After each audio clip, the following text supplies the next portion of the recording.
new Strange type game came out a little while ago, and wouldn't you know it, I didn't know it was coming out, I wasn't interested in playing it, and I wasn't gonna cover it because I wasn't gonna pay the money to play it. Then PlayStation decided to slap that game onto PS Plus, and I said, let's check it out. What's the worst that could happen? It's about as bad as the last Strange type game I haven't finished or talked about yet? I don't know what to expect here, and I'm writing this intro and story recap before I play it in any capacity. Hi, Glazed Ham from the future here.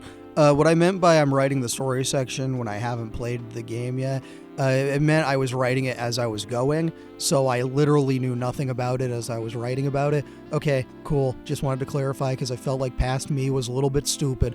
Alright, enjoy the video. Bye. So we're just gonna hit on the usual topics of the story, the characters, the music, alongside the extra questions I have, like, is this a good Strange type game? Am I gonna play the second part when it comes out? Is this a proper representation of Midwest America? And more. Buckle up, everybody, and let the son of rage and love drive you up to Michigan, because this is Lost Records, Bloom and Rage, Tape 1. We start this adventure with a phone call from Mom, bitching about book club, we're in modern day, and I must be the records the way I'm lost. I thought this shit was about 1995. Where's all the melancholy and the infinite sadness and timely references to Seven? Anyways, we talk about things not needing to have happy endings, and boy am I preparing for the worst. Keep chatting, learn more about that bitch Carol from book club, tell Mom to make new friends, and holy shit, we've got a dedicated photography button! Anyways, we apparently just got home from the airport. Hometown is looking a little run down. Mom starts talking about Christmas. Then, oh god, she's asking about when we're coming to see her, talking about how COVID and shit made it hard to go do that. And oh, just shoot me now. Anyways, we're in the abyssal town of Velvet Cove, Michigan, to meet some friends we made back in 1995 and make good on a promise we made back then or something. We apparently don't remember much from that time, and I'm getting the sinking suspicion that I'm not the target demographic for this one, chat. Mom tries to pry, I'm putting the pieces together, and who cares? We get to name the cat! The options aren't great, but say hi to the cat Pumpkin, which I'm hoping means it's a fat-ass tabby that should be named Garfield because this is the Midwest, and your choices will have consequences? We couldn't even use the line? We really couldn't use the line, this action will have consequences? Anyways, I promised to visit Mom around the holidays, and because I said that, I have the chance to tell her we'll visit her in Vancouver if we have the chance, which is something I suppose, and then we hang up and start texting some chick named Autumn. We get some flashbacks to whatever female Stand By Me remake thing we got ourselves into, leave the car, and get thrown right into a flashback for 2 seconds? What? Why? Okay. Well, whatever the case may be, we're finally playing the game, and I don't like that we're in first person, or how every single object triggers memories. I mean everything, by the way. Anyways, we're at a bar meeting up with everyone, I guess, and let's head on in, shall we? And I don't know why I expected to go into a bar, but we're now back in 1995 in our childhood bedroom. We are now finally back to the standard Strange type over-the-shoulder third-person camera we all know and love. And despite my claims earlier, I am the son of rage because I am not feeling much love at the moment. Mom is bitching at us about all these things that we have to do, and in our own little world, we're mostly concerned with returning our VHS rental tape of The Dark Crystal.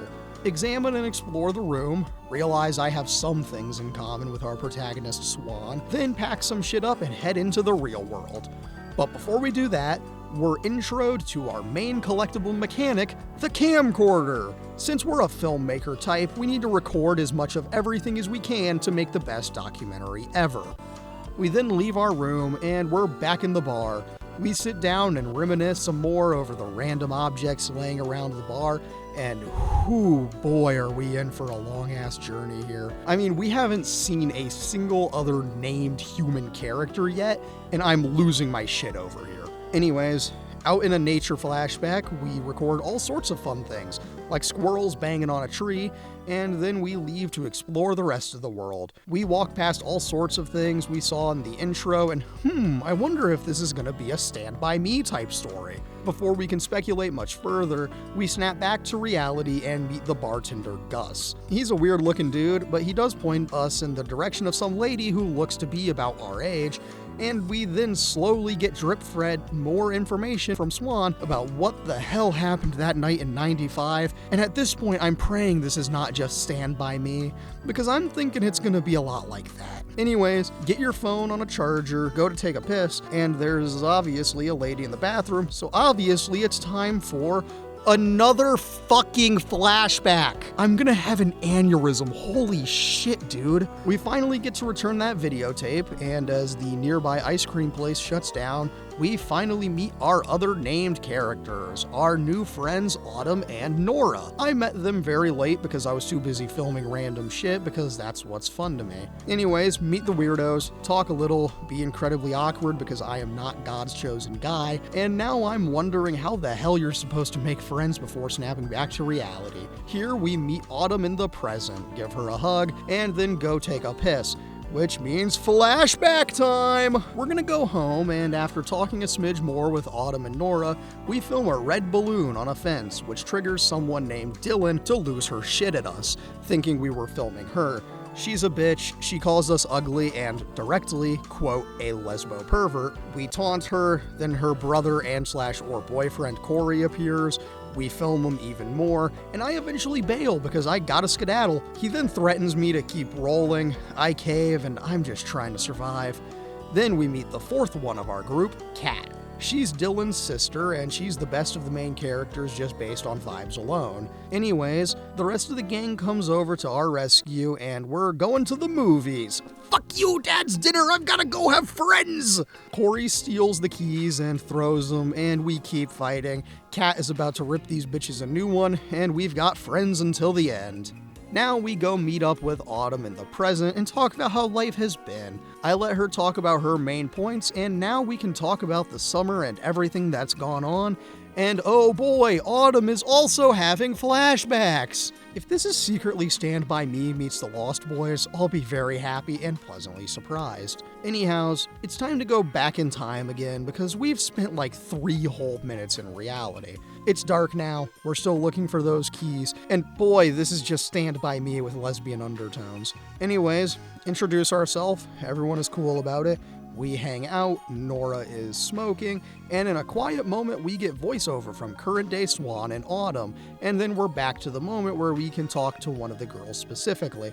And you know my ass beelined straight to trying to flirt with Kat. We then get asked about the filming we do, we talk about how we are filming whatever as a means of making a memoir, we launch into the shit I should film, and I side with Kat, because of course I did. We then learn more about Autumn and Nora. They have a punk band, and if we don't get a single Green Day song, especially because it's 1995, I'm gonna lose my shit. Sorry, where was I? I keep siding with Kat. She mentions Bikini Kill, and I will say I'm proud I caught the reference because I don't know a ton about them outside of the lead vocalist famously writing "Kurt Smells Like Teen Spirit" on the wall of Kurt Cobain's bedroom, which is where the name of the iconic and severely overplayed Nirvana song got its name, at least according to legend anyway. Anyways, I do shoot down Nora because I want to go home, but the game tricked me and now I've got to help Autumn with her shit. We find the keys fast, and then we're back to reality for like 2 minutes reminiscing about how we were drawn together for something. And oh boy, I overestimated the 2 minutes because we're back in the past playing shitty games that suck ass. We're looking for keys and stuff, and this is a really open segment where you can just kind of do whatever. Talk to the girls, shoot some video, all that good stuff, and it looks cool, honestly. Anyways, I talked to Nora kind of out of mistake, and it's a normal conversation that then turns into her asking if we've got a boyfriend, and then she drops, "If I were a boy, I'd kiss you." And I wish I could properly convey the scream I let out because I panicked. And oh god, the responses are not great. Which is why I used my panic to say, "You're lying to me." Because Kat is the only one of them that I like, and also Autumn in the future chimes in with a comment about how Nora always had the horn or some shit. I don't care. I then messed with a seesaw for a while before talking to Kat and expanding the lore, getting an obligatory voiceover commentary on slut-shaming when they talk about how much of a whore Dylan is, and when Kat starts talking about how awful Dylan and Corey are, we can make a move and offer her the chance to crash at our place tonight, or just play it more safe. I took the chance and was rewarded with a relationship up. She does shoot us down, but she thinks we're funny and she'll take a rain check on that. So progress is made, baby! She thinks we're weird, but she likes us for it, and I had some good intuition on picking the best character. I don't know how I do it so fast. Anyways, now it's time to talk to Autumn and help her find some shit to throw, explore further and further into this junk area, and in this homeless camp there's a piece of graffiti of a crow with a halo that says R.I.P. Brandon. And given that this is set in 1995, only a year after the movie version of The Crow came out, this is a reference to Brandon Lee and The Crow, which is a really cool reference that no one is gonna catch.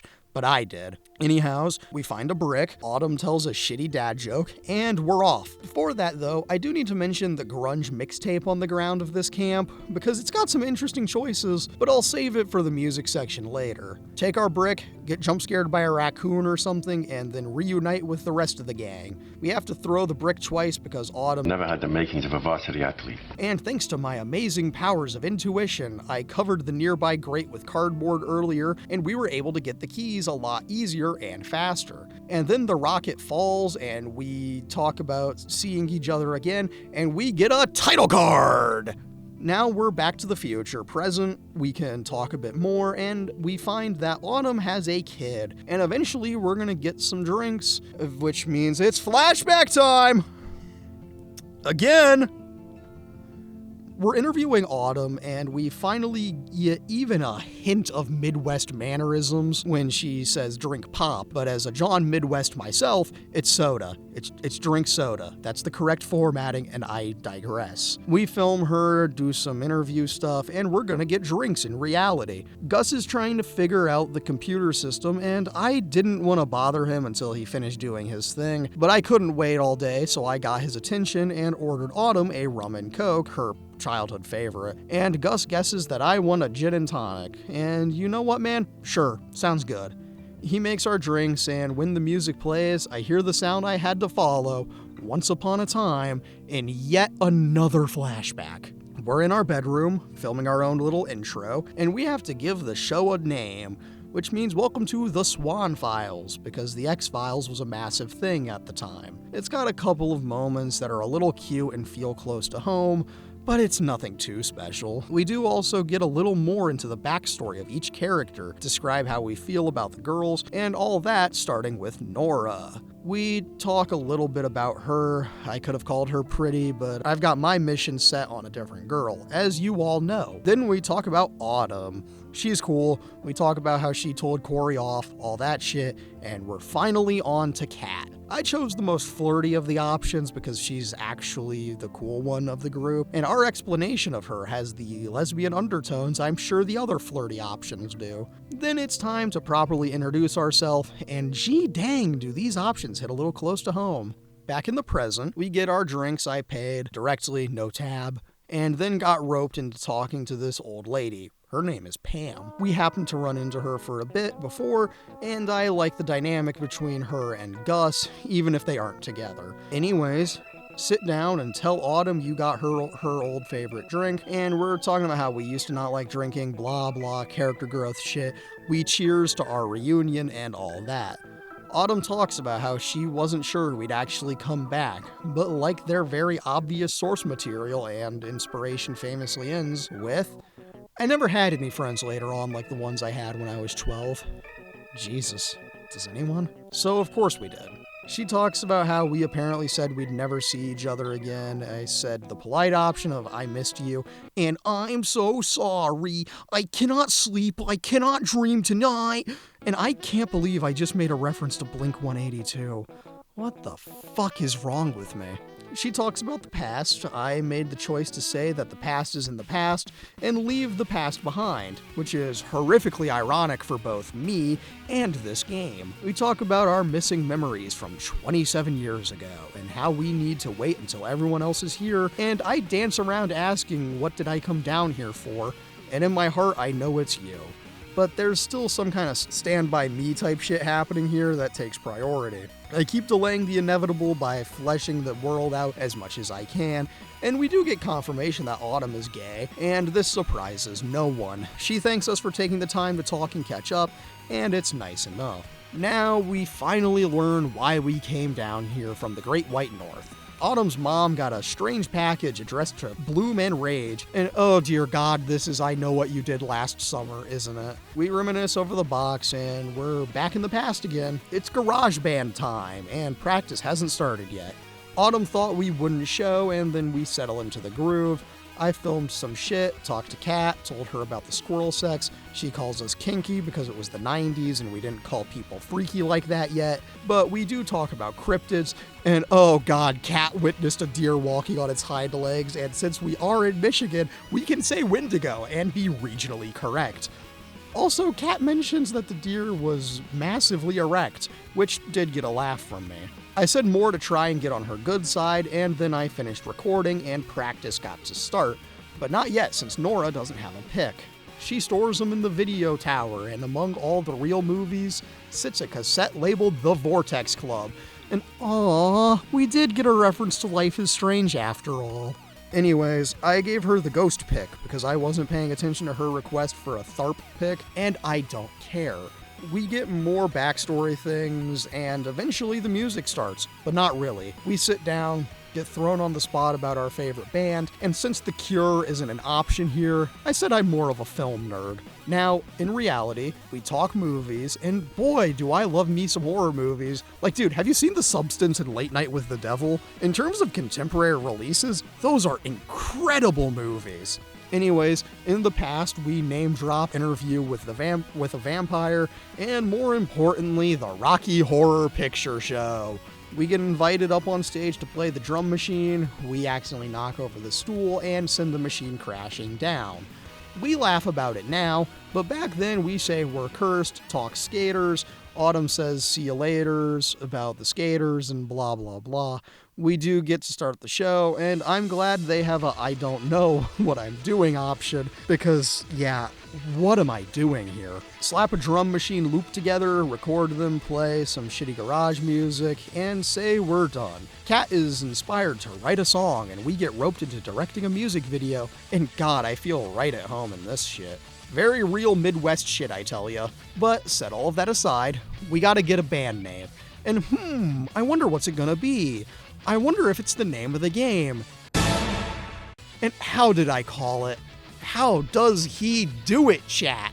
Anyways, or anyhows even, it's time to make a music video, which mostly means dicking around in the woods, which I'll admit is a very Midwest feeling activity, so I guess they got one thing right. That and some good old underage drinking courtesy of Nora. Roll some tape and hang out with the girls. When you go through a gap in the rocks, snap back to reality and Autumn is back from her phone call. We get some kind of lore about her current job, then flash back once more into the 90s. We're filming us doing stupid shit, and when we find a decaying motorcycle, it inspires us to do a stupid bit around making fun of Dylan and Corey, as represented by Kat and Nora.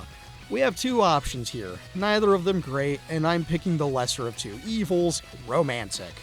We go through that, and then we have to film the finale, which means a real kiss or a stage kiss. And I'm just gonna say stage kiss because I'm a consummate professional, and I treat my actors with dignity. Fake the kiss, much to Nora's dismay, and then leave this area and head on to the next, crossing a log. Film that shit, and we're off to the Overlook. Kat's taking a break or something, the other two head off in their own separate ways, and I choose to stay with Kat because, again, she's the best of them. We talk a little bit, and then we're up to the Overlook to watch the sunset and get the classic shot from every coming-of-age story ever, but at least this feels a little bit more Midwestern than the usual instance of it. We then hit the next check mark on the list, the usual, we're gonna be best friends forever. I've never had friends as good as you guys, and all that shit the outcast dweebs in film say. The deep teenager conversation continues, and I'm not gonna act like I haven't had this conversation before, but it's not exactly interesting for a game. However, it's time to get our final shot in that golden hour light all together. Then we're at home watching home movies on the TV, and it's really fun to see it be exactly what I shot and how I shot it. And I'll admit, it's really charming. Nora then asks us who the best actress is, and you know exactly who I'm picking. It's Kat, every time, without fail. And then the lights go all weird ghost mode, Nora grabs Kat's arm, then all of a sudden, we're watching something we didn't know we shot when the camera goes a bit nutso. We're at last night, we're walking, then the camera blacks out and we're back in the present. Swan admits she's been working on a book, and we could pick the genre between psychological horror and cryptids. And since in my restless dreams, I see that town, I'm picking psychological horror. Turns out, this shit based on us! We cut back to the past, and it turns out the characters breaking into this abandoned cabin in the book was actually a flashback. I am so ready for this to end up being The Lost Boys or From Dusk Till Dawn. May as well call this shit Stand By Me Till Dawn, which would be an amazing combination of movies, and I'll make that one day. That's a promise. Anyways, we're gonna break in, and as we search around, I think because I made a ton of effort to make Kat like me, she's following me around, and we can talk more to really get more of our relationship established and going. I got the chance to say, let's run away together, and somehow this feels more right than it did in Before the Storm, so I guess they learned something after all. Anyways, through the power of teamwork, we get a hook and enter the cabin. Once inside, I notice all kinds of weird glowing symbols, and there's a paper with information specifically for Swan, and oh my god, this is so cool. Why did it take this long to get interesting? Regardless, we open the lock, everyone else gets in, and we all plan to make this our new hideout because this is so weird and cool, and I'm so intrigued by it. And then we're back to teen bullshit. God damn it! You can't just introduce weird, witchy, creepy shit and then go back to dialing your friends in your room after yelling down to mom to not pick up the phone. I immediately called Kat, continued to strengthen our bond, and we're heading back to the cabin together because she wants to talk to us specifically. We're making it, boys! Anyways, we gotta get ready, so pack some stuff, and then flash forward to reality to talk to Autumn. She's concerned about meeting Nora again, wondering if she'll still be the same old Nora that we knew, and we try to remember what we packed. I, based on context clues, said I'd pack like a camper, pet the cat, and told him about Kat, then finished packing and headed on out. We cut to Swan and Kat in the woods talking, and we meet up with everyone else at our weirdo hideout. We're gonna film a before and after video, and this was the moment I realized I was only on the 15th scene of 25. Anyways, we film, and then we help some of the girls out, and you know I beeline straight to help Kat, and she starts talking classic lit to me, specifically Emily Dickinson. And do I have to explain the lesbian undertones of this conversation, or are you just gonna trust me? Lesbianic scenes aside, we've got to help someone else now, and that means Autumn, since Nora is just doing fuck all to help, and I, instead of offering Autumn a hand, talked about mushrooms because I'm a little gremlin like that. We talked camping, Swan's dad had knee surgery, and I can't stop pissing off Autumn on accident, and whatever, we clean the fireplace. We go to unpack everything, and in voiceover, we see the differences between Autumn and Swan. Swan yearns for the freedom of being truly unreachable, and Autumn has to know where her son is at all times. Then, as we unpack, we snap back to the present. Autumn asks why we forget the good things just as we forget the bad, and we say she is not crazy because memories are fleeting, and then we just get launched back in time once again. We set some stuff up, and we're making a banner for the band, and nope, we're back in the present. Stop yo-yoing me through time, game, Jesus Christ! Anyways, In the present, we can choose the color, and you already know it's going to be Kat's suggestion. And now we have a logo, a montage of video, and then we look out onto the lake, and we all start dicking around, having some fun, crank the music, get a montage of hanging out, do some flirting stuff, and it's a cool bit for the narrative. We eventually head home and head off into filming our interview with Nora. It's more backstory stuff, but I'm not a huge Nora fan to begin with, so I'm not going to bother to recap it at all, because neither of us really care.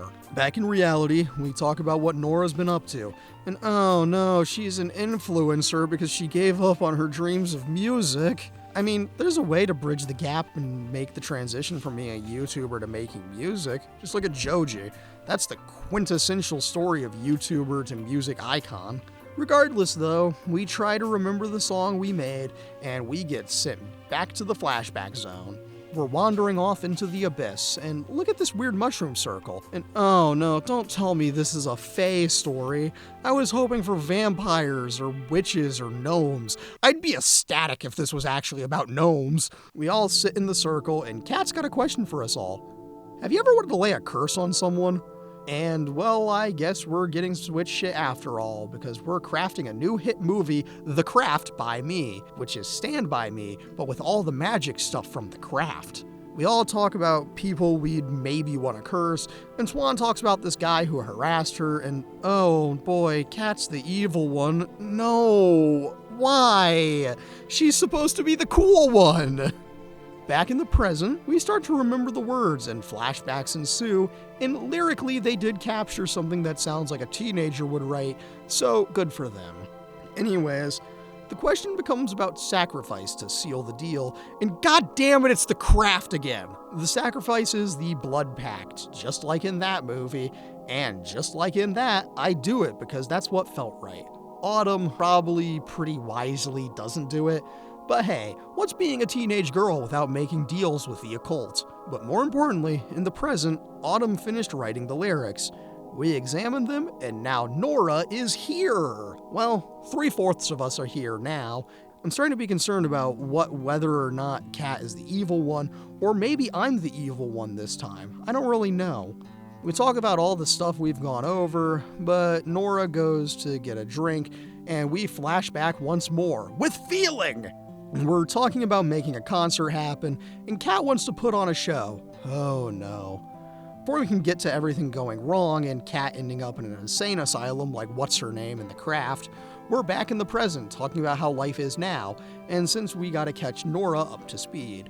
Nora's married, she's got a fashion line that she and her wife run from home, and I'm the most curious to know what the hell happened to Kat, because now I'm concerned. Anyways, get our phone back, talk to Nora a little about how she's doing, but we get sidelined because the patient needs flashbacks to live. And as much as I want to forbid this, the game doesn't care and says, more flashbacks! We're sitting up in our room, packing things up, and we really don't wanna. But we finish up, and we're off to hang out at Fawn's Rest. That's what we named the cabin. Anyway, we're all out there for the night, and Kat talks about how she submitted our song to a poetry contest to try and win 4 tickets to go see Bikini Kill, and it's the classical hopes and dreams shit. We talk about where we'd go if we could go anywhere. I said Yosemite for whatever reason. Then we have to take a break to talk about modern life, and we show pictures and shit of all these things that we've done, how we'll never change, and all that good stuff. Then we're back in the past, and we're heading up into the cabin for the night. We've set up the fireplace, and we're playing some weird Truth or Dare card game, and it's the kind of thing you'd expect from teenagers playing Truth or Dare, and in the present, we get asked to remember what truth Nora asked us. It's either A, regrets, B, deepest fear, or C, crush. And obviously, we're gonna pick the cliche obvious question, because every Truth or Dare game ever goes there. So we pick C. We then get a couple of choices, and they're all thinly veiled options for someone in the room. So it's gonna be the writer in the room, and oh boy, the follow-ups are either I'll tell you one day or my lips are sealed. I'm going with someday because it's just the way it'll be. Now it's our turn to ask someone the question, and before I made my choice, I heard Autumn drop, Swan's dares are gonna be freaky. or something to that effect, and it made me laugh. However, you know exactly who I'm asking, and it's gonna be Kat. Now, the options are let us read your diary or break a mirror. And boy, these are some lame-ass options. So we're gonna go diary and pray for the best. She's a little annoyed, and since it harmed the route I'm going for, I do back off, even if it means I don't really get to use a really good reference that I was planning on, and that makes me sad. Thankfully, it was the right play, and we got sent back to the break a mirror option. Kat does it no hesitation, and I'm a little bit bummed about how lame of a choice this was. Now it's Autumn's turn, and it's time for the mystery drink, which is a classic, but who cares? Now it's our turn to get truth or dared, and my gut says dare. And Kat's got a special one for us. It's time to play Bloody Mary, and since I ain't afraid of no ghost, it's time to go all the way through. We head out to the shit shack, and it's time to do the deed. We successfully see some weird entity, and then we're off to the cabin with everyone else. Back inside, Nora dares Kat to strip, and oh god, why are we doing this? All she gets is Kat's bra, and she took it off without removing anything else. Thank god. I don't know why they needed to do this, but apparently they did. Anyways, we flash forward because we feel like we're forgetting something, and it's Kat playing five-finger fillet with a real-ass knife. She does it with minimal damage to her hand, and for some reason the table is glowing. We can then ask present-day Autumn or Nora, and so I gave Nora the chance to recap her memories of that night for fun, and she's got nothing. But I press a little further, and she's got something on her mind. She asks why we care about the details so much, and it's because they're important, and we need to keep our promise. I apparently have been going on the anti-Nora warpath because I threw out the phrase, "you can't run from the past," which does inherently contradict what I said earlier in the game, but shh, no one cares that much. As Autumn and Nora argue, I notice the moths and get sent to the past because I remember everything. What have I become? Back in the past, we remember waking up that night and Kat's just not being there in the slightest. The front door is open and oh god, I'm preparing for the worst. Grab the camera and let's Blair Witch this bitch. We go outside and see some weird moths that make our camera go schizo mode. And oh baby, please tell me this is when we get that Lost Boys ass twist. We go through the woods, following the weird moths, and stumble across that mushroom circle, and also Kat. But there is no mushroom circle, since there was a ground here, but now it's gone. Kat is conscious and asking us if we're having trouble trying to sleep, and we have a weird anomalous sight here. We recorded a bit, then Kat asks us what we think is down there in the abyss, and I say pandemonium. Then Kat takes us by the hand, and then all of a sudden the rest of the gang is here, and I feel like the mood has been killed a bit by everyone else appearing. But whatever. We start talking about how this is our fault because we did the curse here. Autumn tries to logic it out. I side with Kat because of course I did, while Autumn and Nora are a little weird about it. We then come to the conclusion that we could maybe make trades with the Hole. And now I'm struggling to remember what horror story was about this concept because it's pretty cool. Anyways, Kat asks the Hole for some guidance and for us to get out. She then offers a pog, it disappears, and we flash forward to the next day. We're hanging out outside the movie rental place, and Kat says her wish came true, which means she shows us the Bikini Kill tickets that she got. Then Corey shows up, and oh god, please, no, don't tell me he's gonna steal the tickets and we're gonna cause him to get killed by making a sacrifice to the Hole. Well, the gang talks to the Spawn of Satan, I try to ignore him and his homosexual slur, and oh dear god, why? Well, turns out he was sent by Kat's dad to bring her home, and Kat gets ready to throw down. Then Nora gets ready to throw down. Then we get involved! Things keep escalating, and we flash back and see Nora's trade request. Then cut back to our fight against Corey. Then we tell him to piss off or we'll trash the bike. And I wonder if this is gonna come up to bite us in the ass later. Also, weirdly, the option doesn't match what Swan says at all. Corey says some shit about a guy named Dean to Autumn, and then we flash back to her trade request at the Hole and how she didn't do it.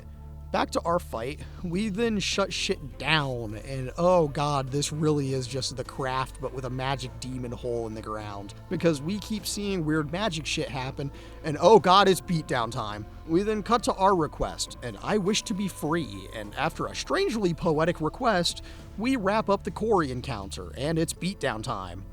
We get tons of flashbacks to that night and the Corey encounter, everyone holding hands at the hole, and we get a kinda mid-song playing, and it feels like this is the end of the chapter, but I doubt it.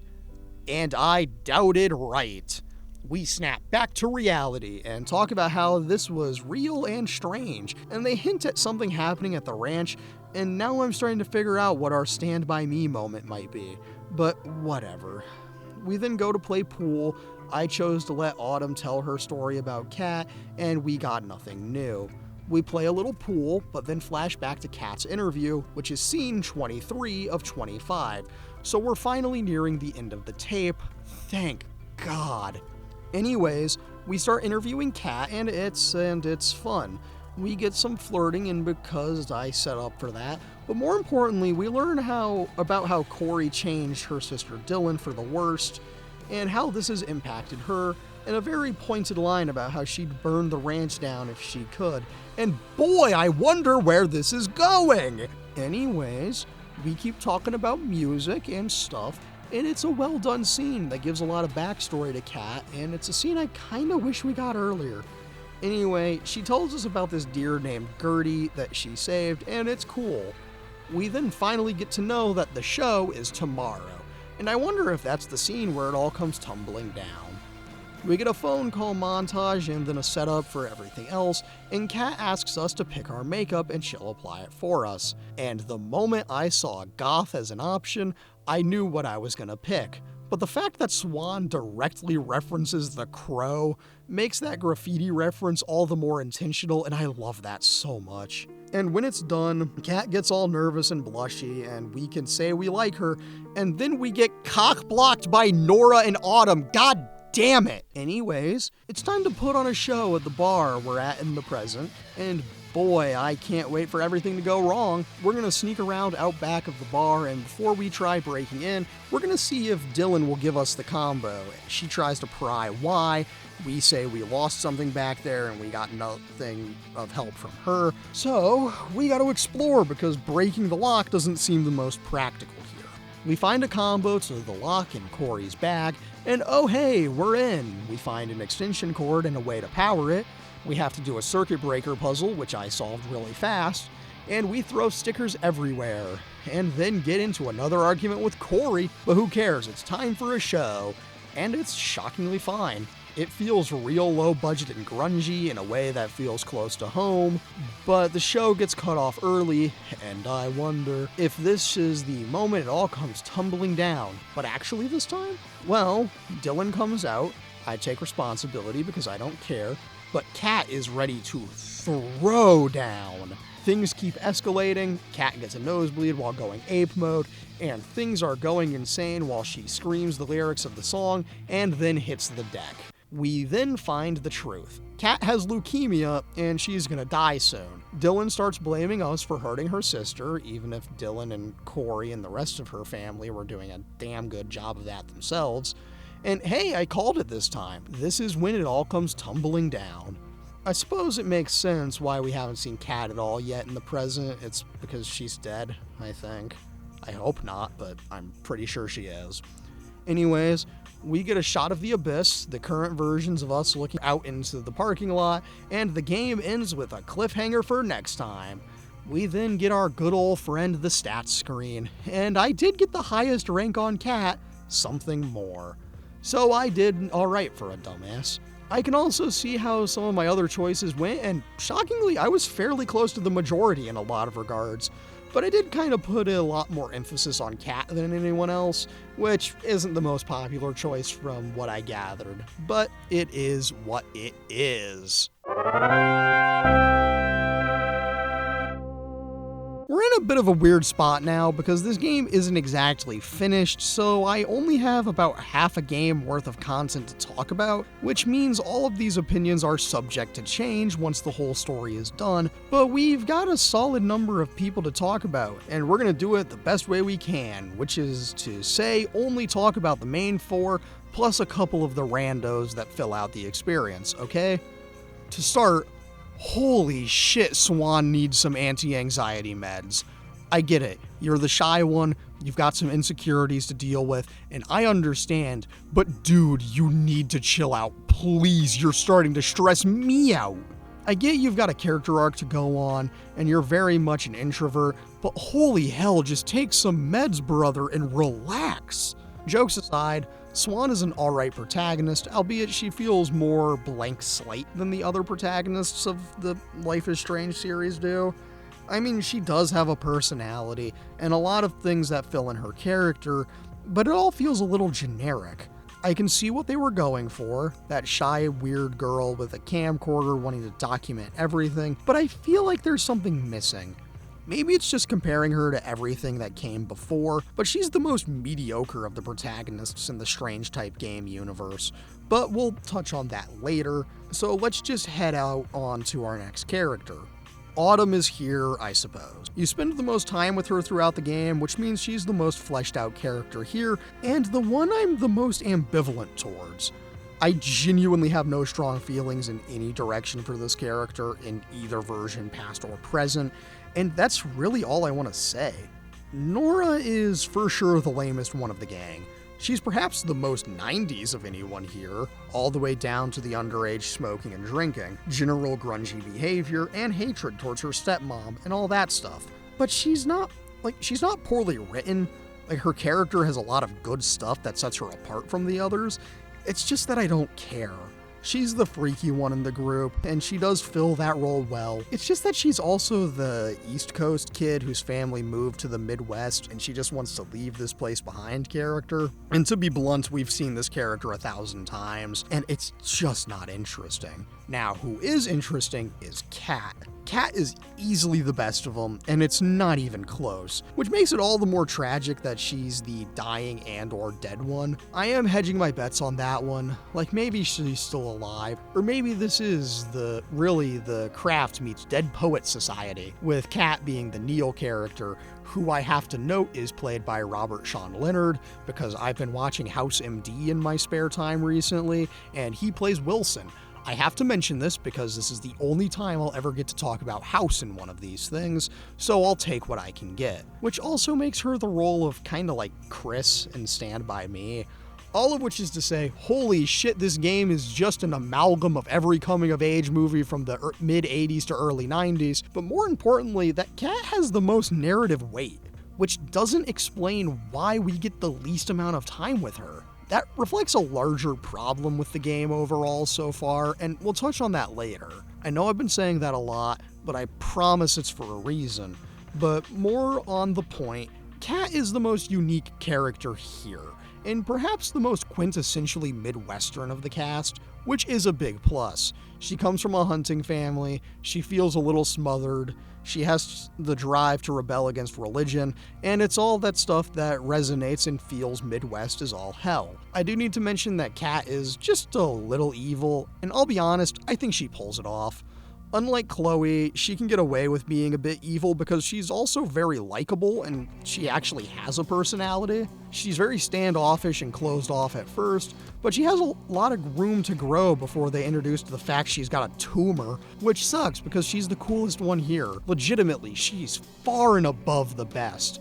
And I'm a little mad that we got cock-blocked by the others when she does our makeup, because it would have been pretty high up on the KTG tier list, and I wish they let it happen so I could do that. Assuming the setup is the same, I'd probably rank it above Vin, which would make Kat the number 4 slot and in the top 5. From 5th to 1st, it would be Vin, Kat, Warren, Cassidy, and Ryan. But we can't put it in there since we never really got the moment, so disregard what I just said. Overall though, Kat is a really high point of characters in this game, and from that high point, we drop to a low with Dylan, and also Corey. I'm counting them as one because they're here, they're relevant to the plot, kind of. They're appropriately 90s bullies, and dare I say I wish they were used a bit more? I kind of love how they weren't afraid to have them be 90s bullies when it comes to the words they use, because it would have been disingenuous to be as committed to being a product of the 90s as this game is, and not use the words that were considered appropriate back then. And with the way the narrative is framed, you do have the opportunity to talk about what was once considered okay and how that's changed over time. But let's be real, neither of us care. I like how unapologetically mean and angry they are. I like how you actually get to stand up to them, and it's a good attempt at capturing the 90s coming-of-age movie bully. And that's about it on them. Now, to wrap this section up, it's my GOAT, the only side character I want to talk about. It's Gus! Gus is best in game, Bobby! Jokes aside, the fact that this is the first named human NPC we see in this game says a lot about the way this game is paced, and it does represent something I want to talk about later, and don't worry, we will. But now, let's face the music, shall we? The biggest issue for me is the lack of music, because legitimately, as I played the game, I was asking where it was, and when it was there, it felt a little anachronistic. You're talking a lot about Riot Girl music, and you only have one song by a Riot Girl band from the time, and the other licensed song from the time is a Cockatoo Twins song, while all the rest are from bands that formed in 2005 or later. Respectfully, what the hell are you doing? For as much attention to detail as you paid to capturing the references and aesthetics of the 90s, put the same effort and energy into the soundtrack. I'm not saying you have to play the entirety of Nevermind or 10 in the game, because that'd be absurd, and I'm sure it's a budgetary thing, but you really couldn't have secured the rights to more era-appropriate music? This game just doesn't have the angsty grunge soundtrack it should, because the narrative has the tone that would suggest it, but where is it? For a game with rage in the title, the soundtrack really doesn't reflect that. Also, speaking of words in the title, you didn't use In Bloom by Nirvana? That was the most obviously set up home run in the world. How did you miss the mark on that? Bad. But back to the rage part of the name, the soundtrack needs to reflect that. The music should be angry. The music should be aggressive. The music should indicate the rage and love these characters are feeling. The music should be the Bible for these kids that are none of the above, especially because their diets consist mostly of soda pop and Ritalin. I guess I'm asking for is a Jesus of Suburbia, or just give me any Green Day. That'd be cool. Like, come on, the song She was right there, and it would have been period appropriate. Not to pivot too hard, especially because I'm going to pivot into a personal blind spot, but if you really wanted to keep an era-appropriate vibe and keep costs down, research the bands of the Midwest that would have been active around the time this game was happening. I pseudo-jokingly made a Midwest emo reference in the name of this section, but if there ever was a time to use it in your soundtrack, it'd be a game set in the Midwest. Now, yes, a lot of big bands in that scene did start a little later than 1995, and most of the big ones are from Illinois and Indiana, but that's close enough to Michigan to let it count. I'll even throw in the secondary caveat, which is if it were Midwest emo, you'd have a completely different narrative, since it'd most likely be a bunch of dudes that get relentlessly bullied in school crying in their garages as the main characters, but that is the vibe of the Midwest, and I would know. Not because I'm musically talented, but because that's the way it is. Everyone in the Midwest knows this. But, in all honesty, just put some goddamn grunge in the game. Make it angsty. Make these characters feel like outcasts. I mean, you can make them listen to Radiohead for God's sake, and it would be period appropriate because their first album came out in 1993. When you were here before. But I would have more dignity than to seriously suggest playing Radiohead, which is why I would like to once again mention The Cure, because Wish came out in 1992, and what's a better way to signify an outcast in the 90s than a goth kid? And the crazy thing is, you wouldn't have to change the narrative a bit to get away with having a soundtrack loaded with The Cure, Susie and the Banshees, the Cranberries, and Joy Division. This is one of the rare times where me suggesting a thing use music by The Cure isn't a purely self-indulgent wish fulfillment request. I mean it 100%, 1000%, that it would have been the better move for this game to use that style, especially because of how big an influence The Craft had on this game. To wrap it all up, I really do think they shouldn't have lost the records, because the records they did have weakened the experience by a fairly wide margin, especially because there were a lot of other paths available and they took the weakest link, which is a shame given how fantastic the vibes are otherwise.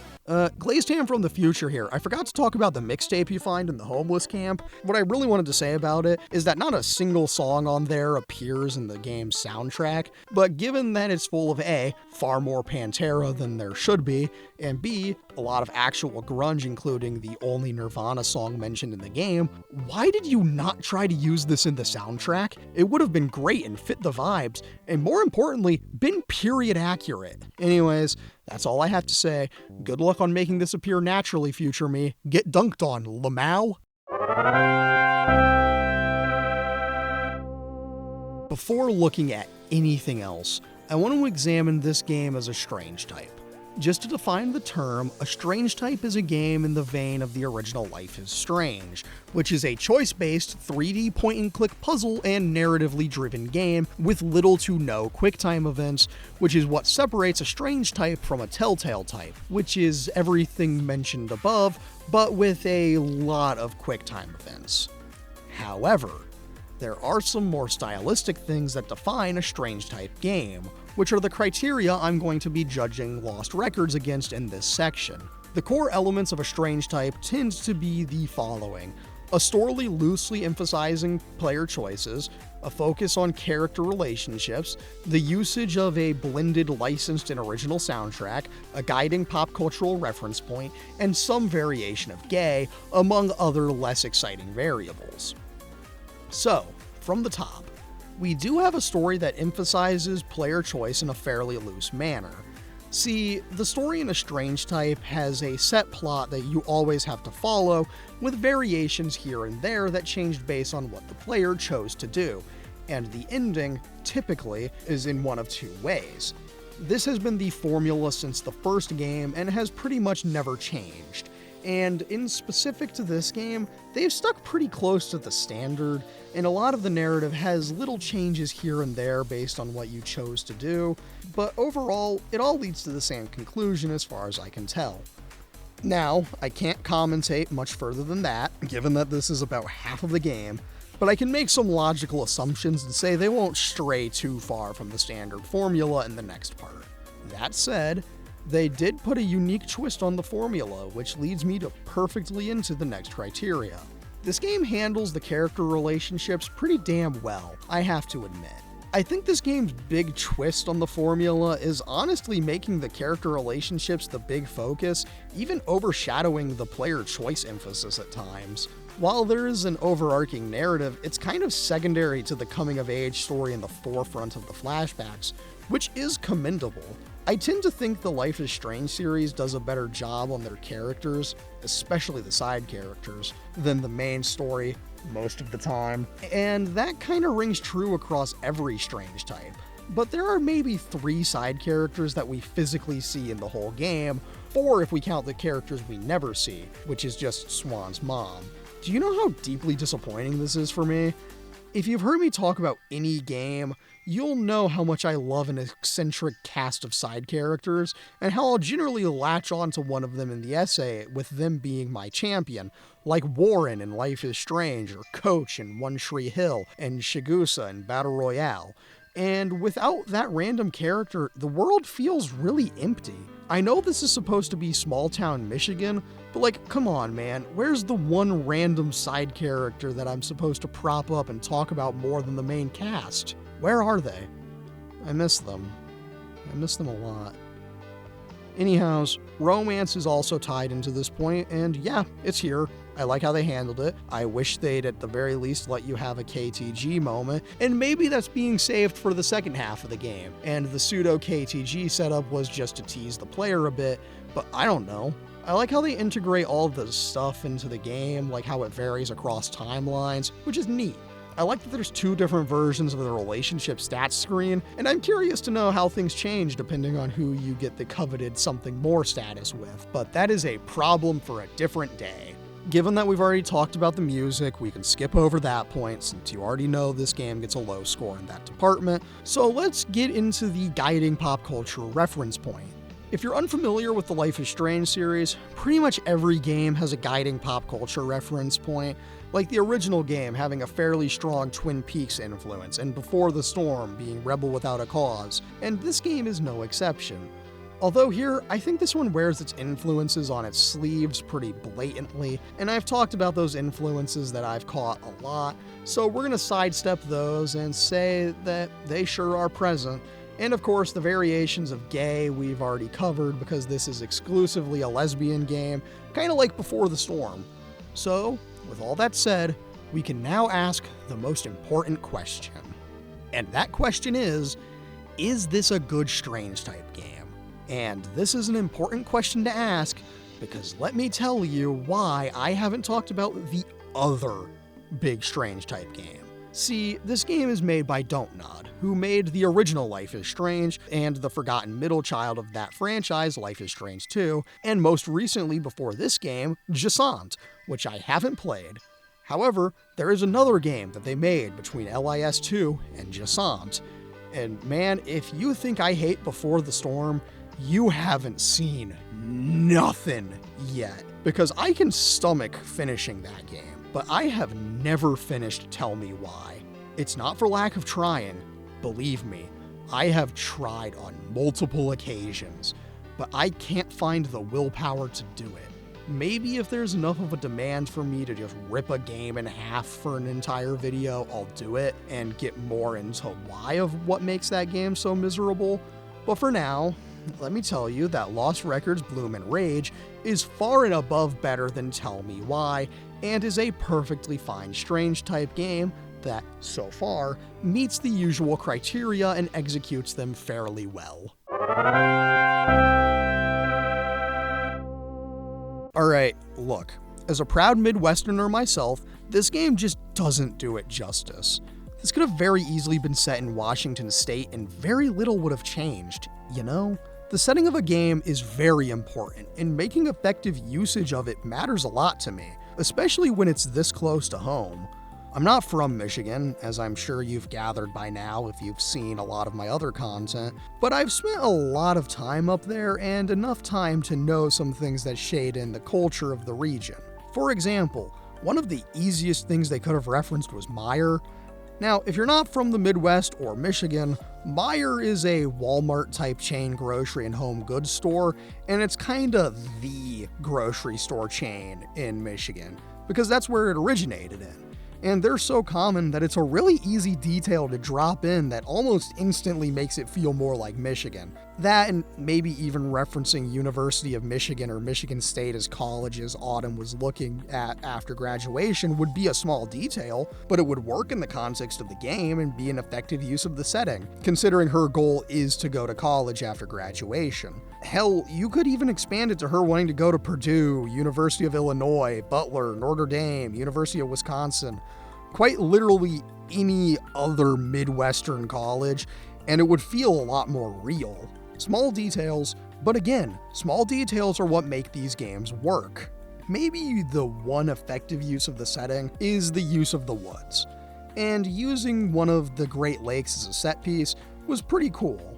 That is perhaps the most this game uses the setting, and I'll admit, they got the vibe, for the most part, correct. A large part of growing up in the Midwest is the woods, and that's a non-negotiable. And as they do correctly comment on the game, it's a thing we're losing with new generations, and God, does that make me depressed. There's a certain magic to the Midwestern wilderness that this game gets, but it also misses some of the finer details, like the certified Midwestern classic that died off as the internet got good enough to actually host video. It's the porn mag in the woods. To explain, there was a phenomenon in the more suburban areas of the Midwest where at some point in every boy's life, you stumble across a peculiar rock or log or whatever, and underneath it or inside it, there was a pornographic magazine, and this was a communal location among the kids in the neighborhood because this is where you saw that. Yes, this is a thing that used to be and would have still been a thing in the 90s. I would have loved even an allusion to this little factoid, but that's because it's such a Midwest thing. Setting the porn mag aside, the way this game uses teens hanging out in the woods to dick around and have fun is a very Midwestern classic. I know that's a thing in every region of the US, but them Midwestern kids would absolutely sleep in some random ass abandoned cabin in the woods they found and hang out there all the time. If I had the chance to have done that, I would have, but I lived in the city, so that wasn't really an option for me, but that's not the point. Something else missing from this game is any traditionally Midwestern language quirks. Like, the closest they got to that was Autumn saying pop instead of soda, but man, they kind of missed some real good stuff. I'm a little sad about the lack of the exclamation "ope" in the game, because that's such an important part of the Midwesterners' vocabulary, especially in like the Michigan, more Indiana part. But even less forgivable than that, there is not a single reference anywhere to Faygo, or more importantly to me, a breaded pork tenderloin. Do you know how important the breaded pork tenderloin is to the Midwestern identity? If you're not from around here, no, you don't. And that's a damn shame, because holy shit, you're missing something truly special from your life. Anyhows, I'm sorry for rambling. I just kind of had to get this problem off my mind because I was morally obligated to talk about how this game did not do my home region any justice. Instead, they use it as a location that everyone just wants to leave and treat it as some kind of everyman location so anyone can relate to it, and it makes me sad to see a solid region that never gets the love it deserves in media. But, you know, what do I know, right? I only live here. The biggest problem with this as a game is that, holy Jesus Christmas shit, Batman, this game's pacing is abysmal. This game takes far too long to get to the real inciting incident, and while I have no problem with slow pacing in media, one of my favorite David Lynch movies is Inland Empire, and that movie's really slow and also 3 hours long. You need to be doing something to justify the pace. And I'm gonna be real with you, chat, this game needed a tighter script and to be about 5 scenes shorter, and it would be a whole lot better. I know they really wanted to explore and establish the characters, the world, and all of that, but if they didn't do as many of the flashbacks as they did, I think this would have been a much smoother experience. I know they wanted the framed narrative because it's a unique way to tell the story, but also the sheer amount of back and forth for scenes in the present that only last for a minute or two before throwing you right back into the past was giving me some whiplash and really took away from the experience. Perhaps my favorite thing they did right as a game is the dedicated photo mode button. I need more games to have this feature because man, it makes my life so much easier, and I do think it's kind of cool. And also something this game does as a game that I think is cool is how they did the collectibles, because it matches the aesthetic so well and gives a fair bit of player choice in how they want to remember their summer in 1995. It's a cool choice, it fits naturally into Swan's character, and it makes this stand out as a game compared to some of the other Strange type games. Now, as I played this game, which is an objectively fine Strange type, I put it into a different context and it shifted how I felt about it. I thought a little harder about this game and specifically how Tell Me Why shaded the experience I had here, and it reminded me of a song lyric from Tom Petty's The Last DJ. Quote, "As we celebrate mediocrity, all the boys upstairs want to see how much you'll pay for what you used to get for free." Now, ignore the part about how much you'll pay and just focus on the first part. This game is perfectly fine, but it's not special, and most of the reaction to this game that I've seen has been extreme praise, saying it's the best Strange type since the original. And while it may be Dontnod's best game since the original Life is Strange, don't crucify me for that. I haven't played Jasant yet, and that game looks kinda cool. That isn't saying much.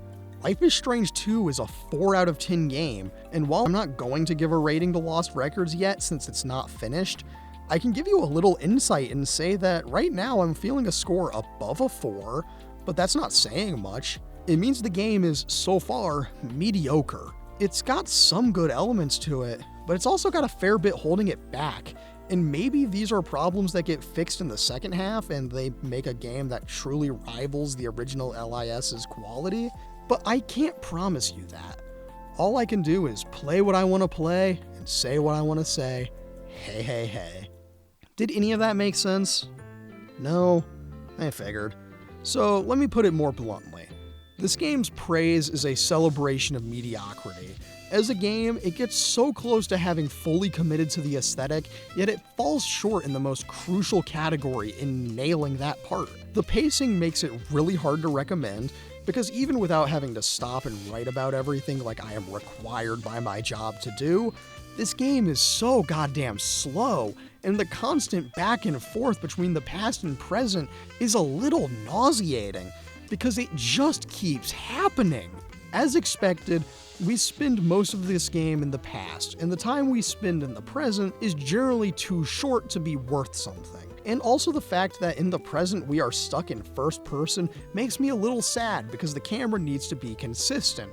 And in a strange type game, the camera needs to be behind you, third person, over the shoulder style, pretty much at all times. Or you need to commit to being a first person the whole time. You cannot have both. You must pick a POV and stick with it because it keeps the controls standardized and keeps things consistent.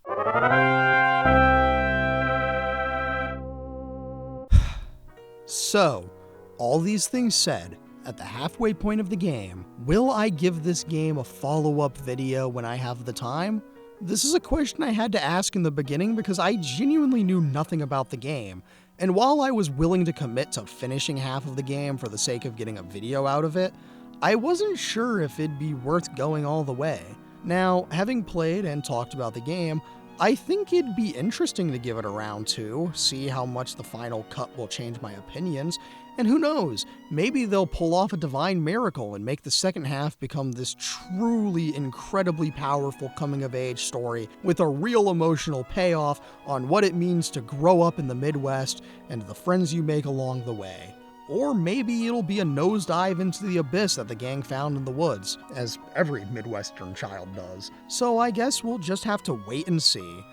Now, I do regretfully have to leave this video on an unsatisfying note like this, because I can't in good conscience give a final rating to an unfinished game that is going to get finished, but I can give a temporary rating of 5 out of 10, which is fair enough for a half-finished game. Now, if you'll excuse me, I have to go return some videotapes. I've been your host, A Leg of Glazed Ham, and thank you for watching. It always, always means a lot to me. Thanks again, and good.